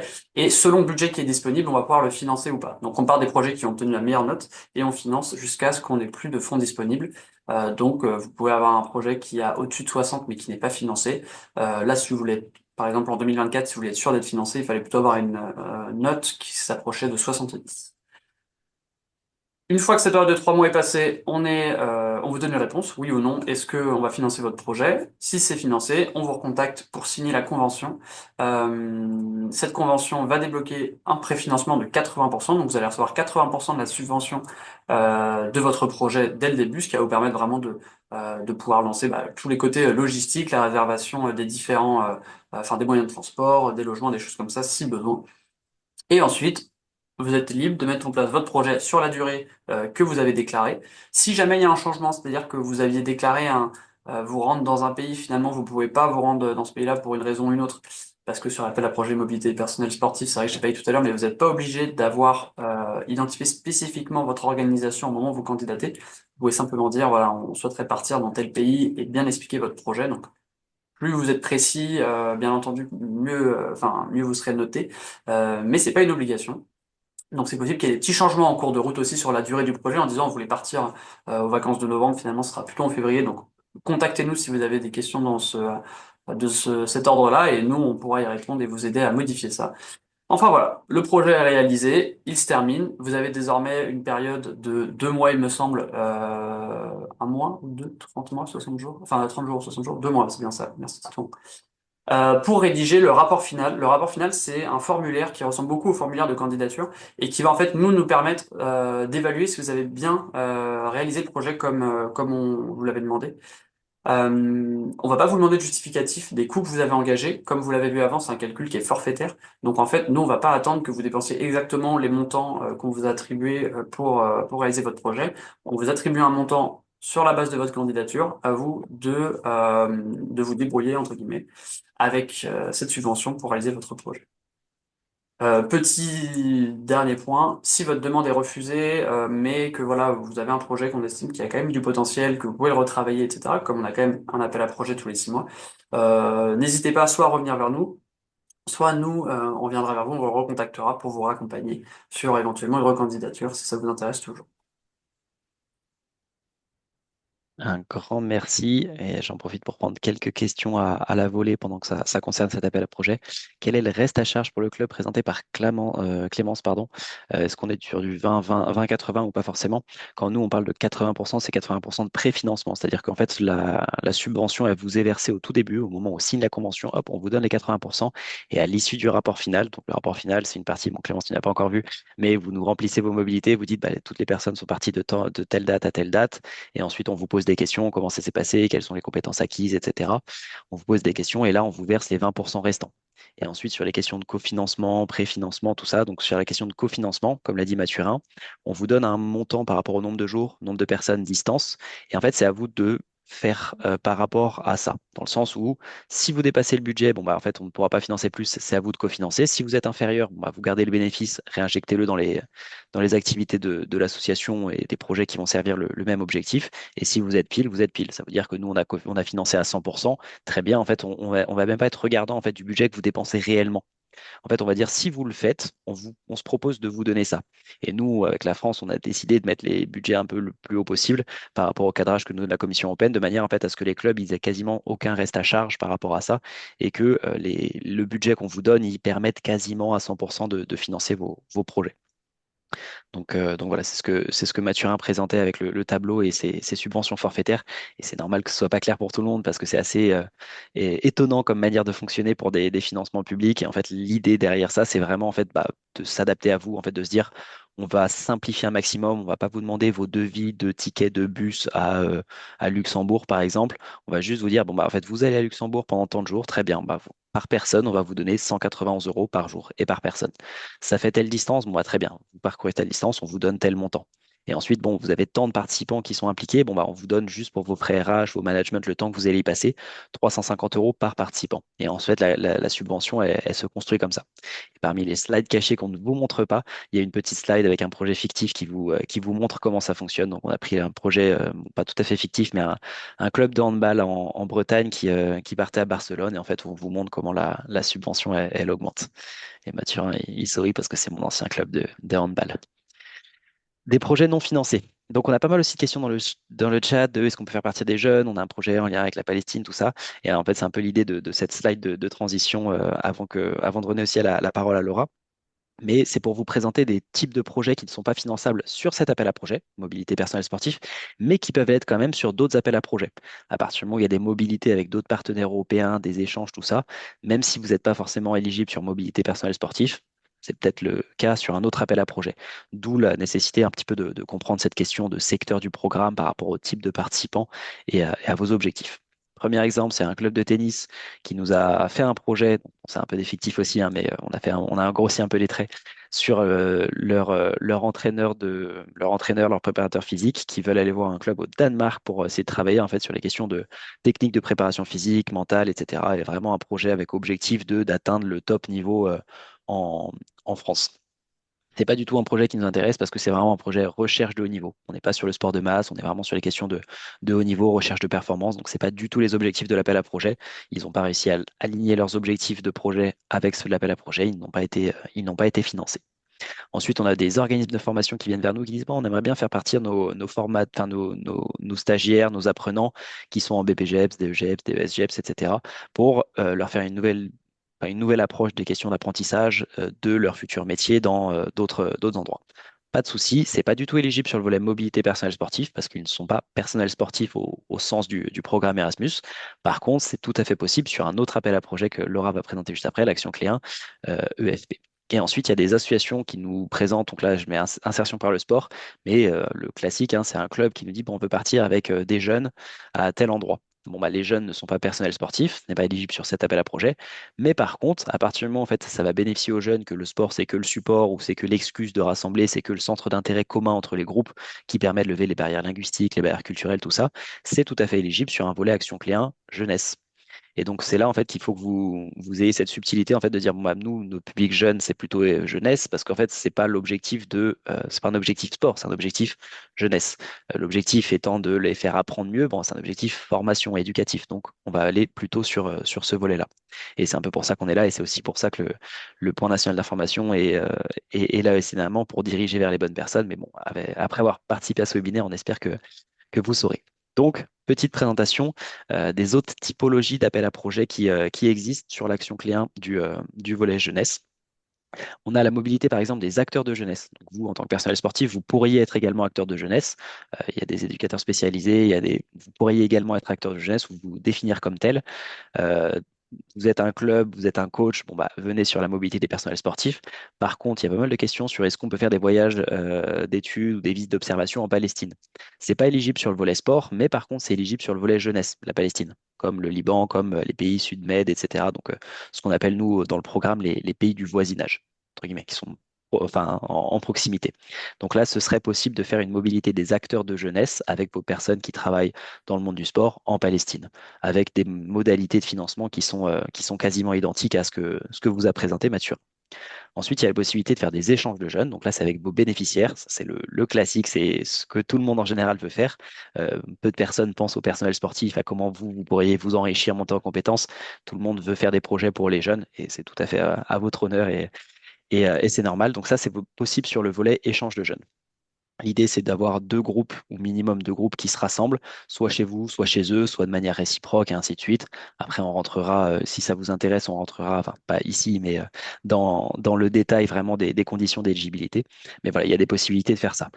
N'essayez pas de faire financer un projet où vous allez juste dire, bah, on fait un tournoi, ils vont faire un match de foot le matin, un match de foot l'après, mais c'est tout. Il faut en fait qu'il y ait des choses en plus. Il faut vraiment qu'il y ait un intérêt pédagogique pour les jeunes d'être présents. Ça peut être des ateliers, ça peut être des mini-débats, ça peut être des choses où les jeunes vont être amenés à participer, à s'exprimer sur des thématiques, etc.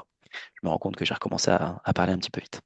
Ensuite, on a un autre appel à projet, c'est l'activité de participation des jeunes. Donc, on avait le comité olympique, par exemple, qui était là, qui a un programme qui s'appelle Dirigeants de demain. Et donc, c'est un programme qui a pour but de faire monter en compétence les jeunes pour faire en sorte qu'ils puissent prendre des places de dirigeants dans des clubs. C'est un super projet de participation des jeunes, parce qu'on ne va pas parler d'élection, on ne va pas parler nécessairement de citoyenneté, mais de monter en compétence des jeunes pour qu'ils soient plus acteurs du monde qui les entoure. Très bien, c'est un super projet de participation des jeunes dans le sport. Il y a aussi d'autres projets en fait qui ont été menés en lien avec, on rassemble des jeunes qui sont sportifs et en fait on les fait s'exprimer sur bah, quelle est la vision, quelle est leur vision du sport demain, quelle est la vision du futur club, quelle est la vision de tout ça.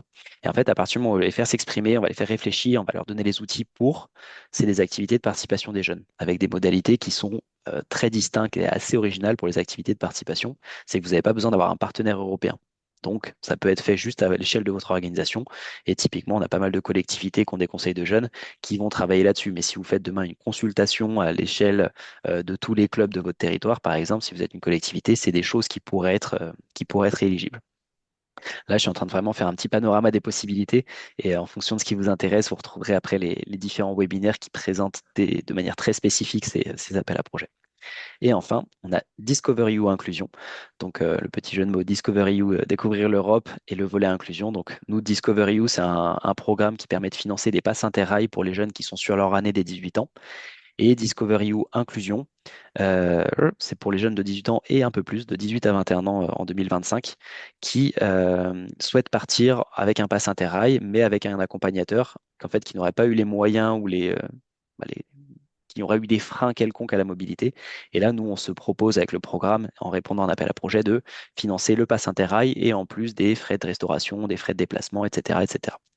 Donc voilà, c'est aussi des possibilités. Petit exemple, par exemple, On a un club de foot à Mayotte qui fait un Discovery Inclusion, où en fait ils partent avec des jeunes de leur équipe de moins de 18 qui ont 18 ans du coup sur cette année-là et qui vont faire une découverte de différents stades de foot européens. Donc là, il n'y a pas un énorme objectif pédagogique, si ce n'est découvrir l'Europe, essayer de s'ouvrir culturellement, etc. Il n'y a pas forcément de partenaires, il n'y a pas forcément d'échanges locaux. C'est à eux de créer tout ça, mais c'est également des possibilités. Je vois une question de Anne Soyer de la Ligue Occitanie de handball. C'est quoi la dimension européenne du projet CNOSF sur les jeunes? Et c'est ce que je disais. Donc, en fait, là, actuellement, j'ai donné l'exemple de Dirigeants de demain qui n'est pas un projet qui est financé par le programme, mais qui pourrait ou qui le sera peut-être bientôt financé par le programme Erasmus+. Il n'y a pas de dimension européenne. C'est vraiment, en fait, l'idée de donner, enfin, c'est dans le volet jeunesse, l'objectif de donner la parole aux jeunes, de leur donner, enfin, de les faire monter en compétences. Et on est sur, du coup, la spécificité de cet appel à projet sur un appel à projet qui n'a pas besoin d'avoir une dimension européenne ou un partenaire européen. Donc voilà un petit peu la spécificité. Mais voilà, ça veut dire qu'en fait, il y a vraiment des possibilités qui sont très larges à destination des jeunes et que, en fait, vous, en tant qu'organisation sportive, vous n'êtes pas obligé d'aller que sur la mobilité des personnels sportifs. Vous pouvez aller faire des échanges de jeunes en lien avec le sport, mais financés du coup par le volet échange de jeunes de la mobilité sur jeunesse. Et ensuite, en fonction des typologies, donc là, on n'a pas présenté toutes les typologies. Donc, quand on dit vos jeunes, c'est vos bénéficiaires, licenciés, tout ça. Vous avez aussi peut-être, en tant qu'organisme de formation, CFA, université, etc., des STAPS, par exemple, des bénéficiaires qui sont des apprenants. Et là, il y a aussi d'autres possibilités sur les volets éducation et formation. Et je vais laisser Laura reprendre la parole pour les présenter. Merci, Titouan. Du coup, de la mobilité aussi sur les volets éducation et formation. Là, il faut bien avoir une idée qu'on va rentrer donc par secteur éducatif. Il y avait des questions qui étaient posées là-dessus. Du coup, sur la mobilité, il va bien falloir définir le secteur éducatif sur lequel vous pouvez marger. Donc, vous êtes un établissement scolaire, vous voulez faire partir élèves et personnel de l'établissement scolaire. Par exemple, pour observer des pratiques sur le sport comme outil pédagogique, pour faire un projet autour du développement de la citoyenneté européenne via le sport, etc. C'est des activités qui sont possibles. Sur le secteur de l'enseignement et la formation professionnelle et l'enseignement supérieur, on va principalement retrouver, en ce qui vous concerne, toute la mobilité des apprenants et des personnels d'organismes de formation qui délivrent des diplômes du sport. Je pense au BPGEPS, au DEGEPS et au DES-GEPS, je vais y arriver. Mais ça peut être aussi, bien sûr, les services TAPS des universités, etc. L'idée là, c'est de partir pour observer des pratiques, partir en stage pour les apprenants, partir faire une période de sa scolarité, de ses études, dans un autre organisme de formation européen. Et sur le secteur éducation des adultes, pareil, faire partir les bénévoles, les usagers, donc les bénéficiaires de ces structures d'éducation des adultes. Donc je vous disais, hein, sur ce secteur-là, euh, autour du sport, vous pouvez être concerné si vous êtes un club sportif ou une association, une structure, une collectivité qui fait de l'insertion, de la réinsertion sociale, professionnelle ou citoyenne grâce au sport. Dans ce cas-là, les usagers, hein, c'est les bénéficiaires, bien sûr, de vos actions d'insertion et les bénévoles ou salariés des structures qui peuvent partir. Ce qu'il faut bien noter, c'est que sur ces différents secteurs, on a deux grandes catégories de personnes. Sur jeunesse, hein, il y avait les jeunes et les animateurs jeunesse. Sur éducation et formation, vous avez la notion d'apprenant. Donc l'apprenant, hein, c'est l'élève, c'est l'étudiant, c'est l'apprenti, c'est l'adulte usager d'une association et les personnels. Et les personnels, on pense bien sûr aux enseignants, on pense aux formateurs, mais c'est aussi les intervenants dans le cadre scolaire. Je pense aux intervenants des activités sportives, par exemple, sur le scolaire pour le premier et le second degré. Et c'est aussi tous les personnels administratifs de direction de ces structures-là, avec des activités propres à chaque secteur. Hein, mais globalement, pour les personnels, on est, comme sur la mobilité des personnels sportifs, sur deux grands types d'activités éligibles, à savoir partir observer des pratiques, donc du job shadowing, ou partir suivre des cours ou des formations, ou partir enseigner. Et pour les apprenants, on est sur donc de la mobilité, comme je disais, stage, pour les mobilités individuelles, études, ou de la mobilité de groupe, qui est possible hein, sur quasiment tous les secteurs. Donc partir avec un groupe classe, un groupe d'apprenants, un groupe d'étudiants, pour une mobilité de formation en Europe. Voilà, je vais essayer d'être le plus succinct possible, bien sûr.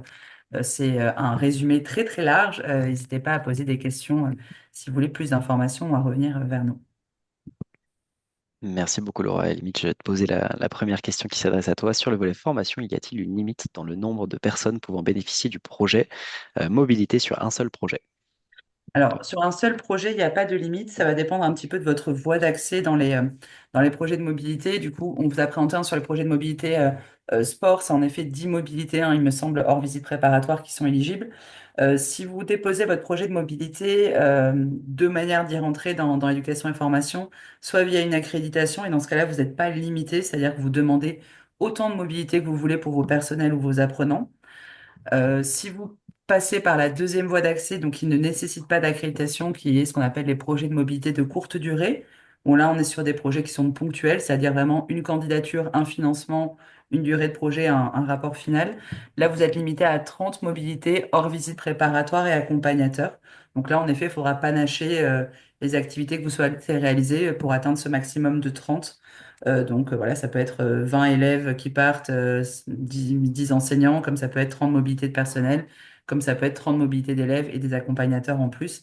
Là, c'est à vous de panacher, mais c'est uniquement sur les projets de mobilité de courte durée qu'il y a cette limitation à 30 mobilités par projet. Un grand merci, Laura. Hop, et j'étais en train de faire une réponse que j'ai pas eu le temps de terminer. Bon, on enchaîne avec les différentes comment ça s'appelle, slides qui sont plutôt sur le comment se lancer, comment en fait être informé du programme, etc. Parce qu'il y a pas mal de questions. On a présenté énormément d'appels à projets. Je ne sais pas si vous vous rendez compte, mais il y a vraiment beaucoup de choses qui ont été traitées sur ce webinaire. Et la volonté, c'était vraiment en fait d'utiliser ce webinaire comme porte d'entrée pour vous sur le programme et de faire en sorte de vous donner les clés pour que vous trouviez à la fin les bonnes informations et les bons interlocuteurs. Donc, comment est-ce que, à partir d'ici, vous lancez? Quels sont un petit peu les éléments clés que vous devez avoir en tête, vous devez consulter pour rédiger votre candidature, vous diriger vers le bon appel à projet? Ce qu'il y a, qui est un peu le livre centre de nos programmes, donc, qui est sur nos tables de chevet avec Mathurin et Laura, c'est le guide du programme Erasmus+, qui est vraiment en fait toutes les règles sont éditées là-dedans. Donc vraiment, c'est un espèce de gros bouquin 500 pages dans lesquels il ne faut pas lire les 500 pages, il faut aller vers les bons appels à projets ou genre comment candidater, hop, mobilité personnelle sportive, aller lire les règles. Pour faciliter un peu la chose, il y a des fiches qui présentent chacun des appels à projets qui sont édités. Donc, on a côté jeunesse et sport, mais sur Bordeaux, il y a également Laura qui peut aussi vous accompagner et vous donner directement les bonnes informations. Donc, le meilleur commencement et le meilleur début dans le programme que vous pouvez faire, c'est de nous soumettre vos idées de projet par mail, de manière en fait à ce qu'on puisse directement vous dire, bon, bah, hop, voilà la ressource, voilà le lien, on vous donne les informations. N'hésitez surtout pas à consulter la base de données des projets financés en jouant avec les filtres. Donc pareil, hein, vous l'aurez à la suite du webinaire. Mais voilà, il y a vraiment en fait tous les projets qui sont financés par le programme Erasmus+, qui sont rassemblés dans une base de données. Vous utilisez le filtre France, par exemple, le filtre peut-être en tapant un mot-clé sport et autisme, bah, hop, vous allez tomber sur le projet de la SPTT, sport féminin ou rugby féminin, hop, coordonné par la France, bah, vous allez tomber sur le projet de Clémence qu'elle a présenté tout à l'heure. Ensuite, il y a différents liens. La plateforme de dépôt pour l'action clé 1, la plateforme de dépôt pour l'action clé 2 sport, qui n'est pas la même que l'action clé 2 jeunesse, éducation ou formation. Donc là, n'hésitez pas en fait à aller voir un peu, consulter les éléments de candidature, quelles sont les questions qui vous sont posées, et ainsi de suite, de manière à voir un petit peu qu'est-ce qui est attendu en termes d'éléments de candidature. Sur l'action clé 2 sport, n'hésitez pas à me contacter, mais on reviendra dessus juste sur la slide d'après. Et la même chose pour l'action clé 2. Action clé 1, action clé 2, vous verrez, c'est les mêmes plateformes. Pour ça, il vous faudra en fait vous créer un compte EU-Login, qui est un compte personnel qui va servir à créer un compte OID, qui est un compte d'organisation sur lequel vous allez identifier votre organisation. Vous allez mettre le RIB, les statuts, les choses comme ça, enfin des informations qui vont nous permettre d'avoir un compte organisation à votre nom. Donc, là, ne perdez pas vos codes hein, quand vous les créez, et le code EU-Login et le compte OID. Et partie du principe que vous ne serez peut-être pas dans l'organisation quand le projet se terminera. Là, c'est un petit conseil, mais archiver à fond les informations de manière à ne pas galérer à retrouver les codes d'accès. J'en ai payé les pots cassés dans mes précédentes organisations dans lesquelles je suis passé. Base de données projets financés, c'est aussi un bon levier pour trouver des partenaires. Il y a également un autre levier, c'est le Sport Info Day, donc un événement de la Commission européenne sur lequel ils ouvrent une plateforme en ligne, sur lequel là, j'ai vu le volant Bisontin qui avait mis une question dont on peut s'associer à des projets, à apporter notre expertise, mais pas forcément trop chaud pour coordonner un projet Action Clé 2. Bon bah pourquoi pas, n'hésitez pas en fait à mettre un petit message sur la plateforme de l'Erasmus Sport Info Day qui aura lieu le 16 décembre. Et là, vous serez peut-être recontacté par des clubs qui vous proposeront des partenariats en disant bah votre expertise en tant que club de badminton de tel endroit qui avait peut-être tant d'adhérents, une proportion comme ça, femmes-hommes, etc. tel programme avec des publics cibles très spécifiques. Votre expertise nous intéresse, venez dans notre partenariat nous apporter ça. Ou alors votre public nous intéresse, on a envie de faire des tests un petit peu terrain, ça peut être vous qui êtes en charge de faire les tests terrain. Vous pouvez tout à fait en fait être contacté pour faire partie de partenariat. Et voilà, à la manière de la SPTT qui a contacté des gens en mode est-ce que Autisme Europe, vous voulez faire partie de notre partenariat parce que c'est votre expertise qu'on recherche. Autre levier, tout simplement comité de jumelage de votre collectivité. Vous avez peut-être, je sais pas, un club de basket de Poitiers, par exemple. Votre Poitiers peut-être que jumelé avec un club de basket, enfin avec une ville en Espagne qui a un club de basket, ça peut être un premier levier pour identifier un partenaire que vous iriez visiter en fonction des objectifs aussi que vous avez. Et enfin, pardon, les fédérations sportives sont un très bon levier également pour trouver des partenaires. Romain l'a proposé aussi au début. N'hésitez pas en fait à les solliciter parce que si vous cherchez en effet un partenaire ailleurs, n'hésitez pas. Laura, je crois que levé la Oui, main. je Ouais, lève la main. ouais, je t'en prie.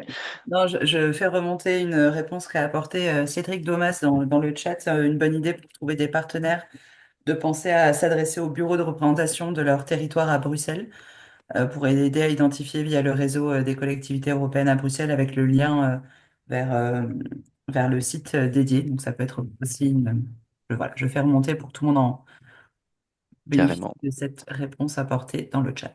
C'est une très bonne réponse et Cédric, je vais ajouter ça mais à mes prochaines slides. Et pour information, toutes les personnes basées en Île-de-France, n'hésitez pas à solliciter Cédric. Il fait un gros boulot de ce côté-là déjà et donc il a des homologues un peu partout dans les différentes régions qu'on a rencontrées il n'y a pas si longtemps que ça à l'initiative de Cédric. Carrément. Très bonne idée. Ça, c'est un contact, mais vous avez aussi le contact de Laura plutôt sur les volets, enfin, les volets pardon, éducation et formation, plutôt dans les slides. On aurait pu l'afficher ici. Dernière information, mais pas les moindres non plus, le point national d'information, on en a parlé plusieurs fois, Madame Fabienne Bourdet en introduction, c'est vraiment l'idée de dire un guichet qui vous permet de soumettre vos idées de projet. Nous, on récupère, on réfléchit, on vous pose les bonnes questions par rapport à ça de manière à préciser un peu la chose et ensuite on vous donne les bonnes informations, les bons interlocuteurs. Donc là, ça nous arrive très régulièrement, nous, de recevoir une idée de projet, hop, de la dire, bah, c'est pas du tout chez nous, c'est pas jeunesse et sport, bah, c'est peut-être plutôt éducation, hop, on envoie à Laura. On fait le point avec elle, etc. Donc nous, on communique énormément de cette manière-là. De manière inverse aussi, parfois Laura, elle reçoit des idées de projet, bon, bah, c'est plutôt éligible sport, hop, on fait le lien. Donc n'hésitez surtout pas à nous contacter de manière à vraiment ce qu'on puisse nous vous accompagner derrière et vous envoyer directement les bons liens, les informations précises et qu'on fasse en fait nous ce travail de vulgarisation du programme. Donc en fait tout ce qui est information sur le programme, on, on vous donne un maximum d'informations et on peut également faire des rendez-vous de conseil individualisés. Là, c'était 1200 inscrits. Bon, il y a peut-être 400-500 personnes qui se sont connectées. Ça fait beaucoup de rendez-vous individualisés. Donc, le mieux, c'est de nous soumettre vraiment directement votre idée de projet de base et pas juste dire, bah, on aimerait bien juste découvrir ce qui est pesable. Ça nous permet de pas toujours répéter la même chose et directement, en fait, passer plus de temps à discuter de vos idées de projet et de vos projets de candidature. Donc, un accompagnement possible en fonction aussi de certaines conditions. En fonction de l'appel à projet sur lequel vous vous positionnez, il y a un différent niveau d'accompagnement. Les appels à projet que nous, on va gérer en direct, automatiquement, on peut moins vous accompagner parce qu'il y a des questions de conflit d'intérêt. Ceux qui sont gérés par Bruxelles, on peut vous accompagner jusqu'à la relecture de votre candidature. Donc voilà, des choses intéressantes. Et enfin, il y a un sujet valorisation, mais ça, un peu, pour un petit peu tout le monde, dès que vous avez des projets sport qui sont financés, n'hésitez pas aussi, si nous on les a pas vus, on n'était pas en lien, à nous envoyer des petits messages pour qu'on puisse aussi les valoriser pour en attirer davantage. Et je crois que Laura, tu as relevé la main. Non, pas plus. Ok, pardon. Non, Donc tu as bougé. pas Ah non, volontaire, peut-être que je non, bouge un peu, mais ouais, c'est ta chaise qui est repassée. Donc voilà, donc ça, ce point national d'information, on l'anime grâce en fait au soutien du ministère des Sports qui nous permet justement de passer un peu plus de temps, pas à gérer directement nos appels à projets. Par exemple, avec Mathurin, on gère l'action clé à un sport, on gère juste un appel à projet qui nous sert à être un petit peu plus large, étant donné qu'on sait que vos organisations vous êtes des organisations sportives, vous qui utilisez le sport, c'est assez large. Et comme on l'a dit, vous êtes éligible sur un peu tous les volets du programme. Donc, n'hésitez pas à nous solliciter comme porte d'entrée, de manière à ce qu'on vous donne directement les bonnes informations. Et ensuite, on va passer au QNR. Donc, Mathurin, comme Laura, ont fait un travail monstrueux sur le QNR. Donc, il n'y en a pas énormément. Je vais revenir sur quelques questions qui sont peut-être passées inaperçues par d'autres personnes. Est-ce qu'il faut rédiger les candidatures en anglais? Ça, c'est une question on a tendance à beaucoup se poser. Pas du tout. Vous pouvez tout à fait rédiger en français. Sachez que pour la majorité des candidatures, ce sera des évaluateurs français qui vous releront. Donc n'hésitez pas. Et même si vous rédigez en français, en fait, ce sera des évaluateurs francophones qui vous reliront. Vous serez toujours plus à l'aise. Donc pas de souci là-dessus.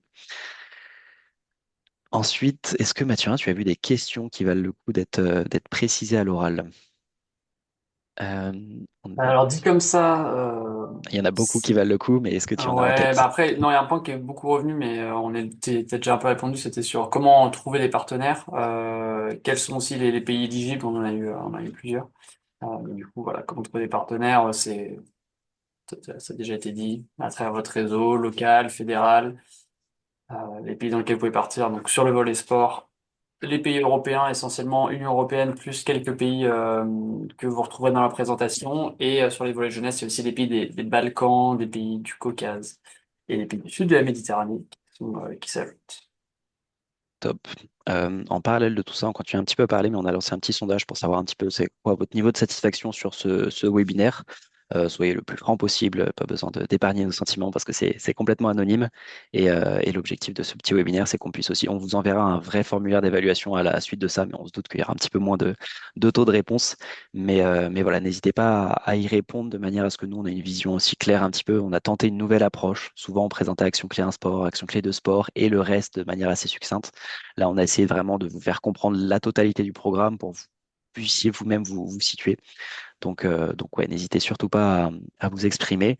À la suite de ça, on vous enverra bien sûr le replay, l'enregistrement, on vous enverra le support de présentation avec quelques slides qu'on cachait, mais parce que ça valait pas le coup de les présenter ou parce qu'on avait déjà des témoins qui présentaient très bien qui illustraient très bien les projets potentiellement financés et finançables par les appels à projets. Et on vous enverra bien entendu une foire aux questions, donc avec les questions qui ont été posées dans le chat. On va faire une petite sélection quand elles sont très précises par rapport à des scénarios. On les reprendra pas forcément, mais voilà, on essaiera de vous donner un maximum d'informations. Et j'ai eu un message, merci pour cette formation qui rassure pour se lancer. C'est vraiment le mot de la fin. Donc merci Brady pour votre message. C'est vraiment le mot de la fin. En fait, il y a énormément de possibilités. Ça fait très peur les fonds européens. Et en fait, ce qu'il faut savoir, c'est que ça fait pas si peur dans le programme Erasmus+. C'est vraiment des choses que le programme, je dirais bien mais je n'étais pas là à l'époque où ça a été créé ou quoi, mais qui était vraiment adapté pour enfin, qui était vraiment créé et qu'on essayait de simplifier toujours plus pour s'adapter justement aux organisations sportives, aux organisations de jeunesse, aux organisations qui ne sont pas forcément animées par des salariés, qui ont peut-être que des bénévoles. Et c'est aussi pour ça qu'on fait des webinaires un petit peu plus tard pour faire en sorte d'avoir un petit peu des salariés, mais peut-être des bénévoles. C'est aussi pour ça qu'on ne vous oblige pas à être présent sur place en même temps, en synchrone, qu'on renvoie tous les replays, que si vous n'êtes pas sur des bons fuseaux horaires, bah, en fait, on essaie de s'arranger pour le faire. Donc, on se donne vraiment pour essayer de rendre le plus accessible possible. Si vous nous sollicitez par mail, on sera le plus réactif possible. En général, on répond assez rapidement et tout. Donc voilà, on essaie de créer un maximum de proximité pour que vous passiez le pas et que vous disiez, bon bah c'est parti, on y va, on se lance dans une première candidature. Et comme l'a dit Mathurin, si vous n'étiez pas lauréat, c'est pas un problème. Vous pouvez retenter quelques mois plus tard avec justement une évaluation consolidée qui vous dit, bah, les points forts de votre projet, c'était ça, super, à encourager, à renforcer. Par contre, les points faibles, c'était ça, il nous a manqué un petit peu ça, etc. Donc voilà, il y a vraiment cet enjeu de se dire on vous accompagne et c'est un parcours dans le programme Erasmus. Si demain vous candidatez sur un mobilité des personnels sportifs, que vous êtes lauréat, et ben en fait nous on vous enverra les petites informations en mode bon bah maintenant que vous avez rencontré votre partenaire, est-ce que ça vous intéresse de faire des échanges de jeunes avec eux?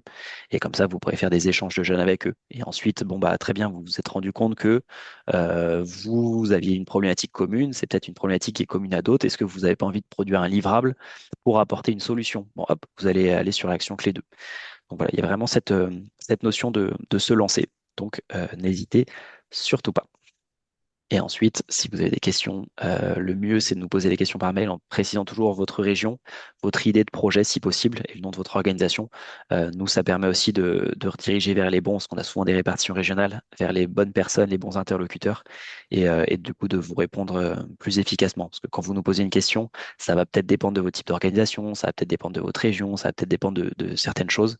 Et donc, ça nous permet de vous apporter des réponses qui sont plus précises, avec directement des liens, des interlocuteurs encore plus locaux. On a souvent des interlocuteurs dans les régions qui sont en plus grande proximité avec vous, dans les Dragesses notamment. Donc voilà. Il est 18h26, encore 4 minutes. Je ne vois, ah si, je vois 6 questions en suspens, 7. Pour le volet Je vais- formation, ouais, je t'en prie, Laura. Pardon, je vais répondre par rapport au volet formation. Oui, pardon, je vais y arriver. Je vais répondre sur la Suisse aussi, tant qu'à faire. Je suis dessus.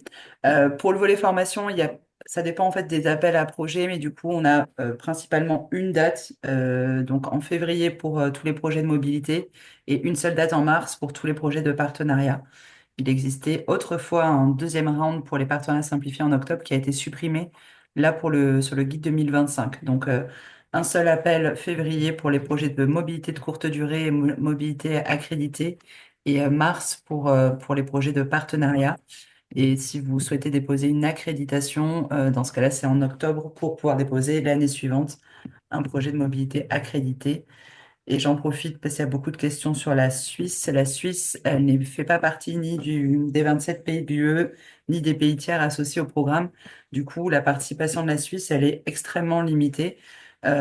Sachant que, je précise aussi, parce que sur les projets de partenariat de coopération, c'est jusque-là, sur ces projets-là, qu'il était possible de travailler avec le reste du monde. Et là, c'est pareil, il y a une restriction cette année dans le nouveau guide du programme où, en fait, ne peuvent être partenaires officiels du projet et je crois que c'est valable tout secteur. Titouan et Mathurin, vous confirmerez sur sport et jeunesse. Mais sur éducation et formation, c'est le cas. Ce n'est plus que les pays des régions 1 à 3, à l'exception de la Biélorussie, ce qui ne correspond pas à la Suisse, qui est région 14, il me semble. Du coup, sont éligibles vraiment les pays Albanie, Bosnie et Herzégovine, Kosovo, Monténégro, Arménie, Azerbaïdjan, Géorgie, Moldavie, Ukraine. Algérie, Égypte, Israël, Jordanie, Liban, Libye, Maroc, Palestine, Syrie, Tunisie. Du coup, la Suisse ne fait pas partie de ces pays-là. Du coup, je pense que le seul statut de la Suisse possible euh, est en tant que partenaire associé dans un partenariat de coopération, c'est-à-dire une structure sur laquelle vous allez vous appuyer ponctuellement, mais qui ne recevra pas de fonds. Donc, on est sur une participation très, très, très limitée de la Suisse sur cet appel à projet 2025, tout secteur et tout volet confondu, il me semble. Top, merci beaucoup Laura. Allez, je prends d'autres questions.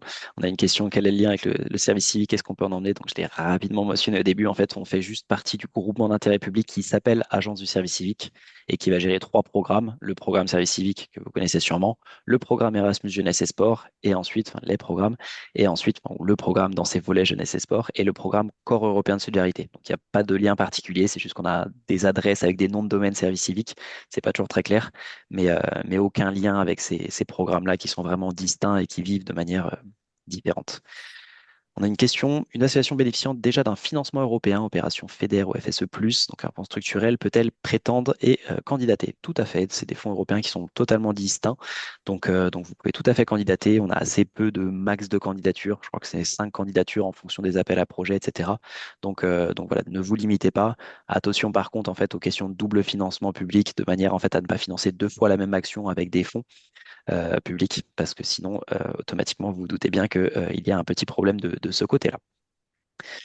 Vous parlez de premier projet, mince, je sais pas, que tu me l'as envoyé, donc Mathurin a répondu. J'ai répondu directement, Ok, c'était de dire, est-ce qu'on peut candidater plusieurs années, enfin, à plusieurs appels à projets qui suivent dans le temps en reprenant les mêmes partenaires. Donc, par exemple, si on est sur un appel à projet mobilité des personnels sportifs, donc oui, vous pouvez par exemple avoir une première mobilité une année chez un partenaire, repartir et recandidater l'année après chez le même partenaire. Par contre, les évaluateurs seront particulièrement sensibles à pourquoi vous repartez chez ce même partenaire. Est-ce que vous partez avec les mêmes participants? Est-ce que ça vous avez quand même appris quelque chose lors de la première mobilité qui justifie, enfin, qu'est-ce que vous avez appris lors de la première, pardon, qu'est-ce que vous avez appris lors de la première mobilité qui pourrait justifier que vous repartez ensuite là-bas? Donc c'est surtout à vous après de justifier dans votre candidature, dans vos objectifs, etc., de bien expliquer ce que vous avez appris avant et comment vous comptez aller encore plus loin sur un second projet, mais c'est tout à fait possible. top, merci Mathurin. Et à la limite, 18h31, on va prendre une dernière question, comme ça on aurait respecté parfaitement le timing. Et donc la question d'Aurélie, si on est partenaire d'un projet sans en être le porteur, peut-on candidater sur un tout autre projet en étant porteur de projet cette fois-ci, sur une même année? Bien entendu, du coup, Aurélie, même si vous étiez déjà porteur d'un projet qui était en cours, vous pourriez recandidater.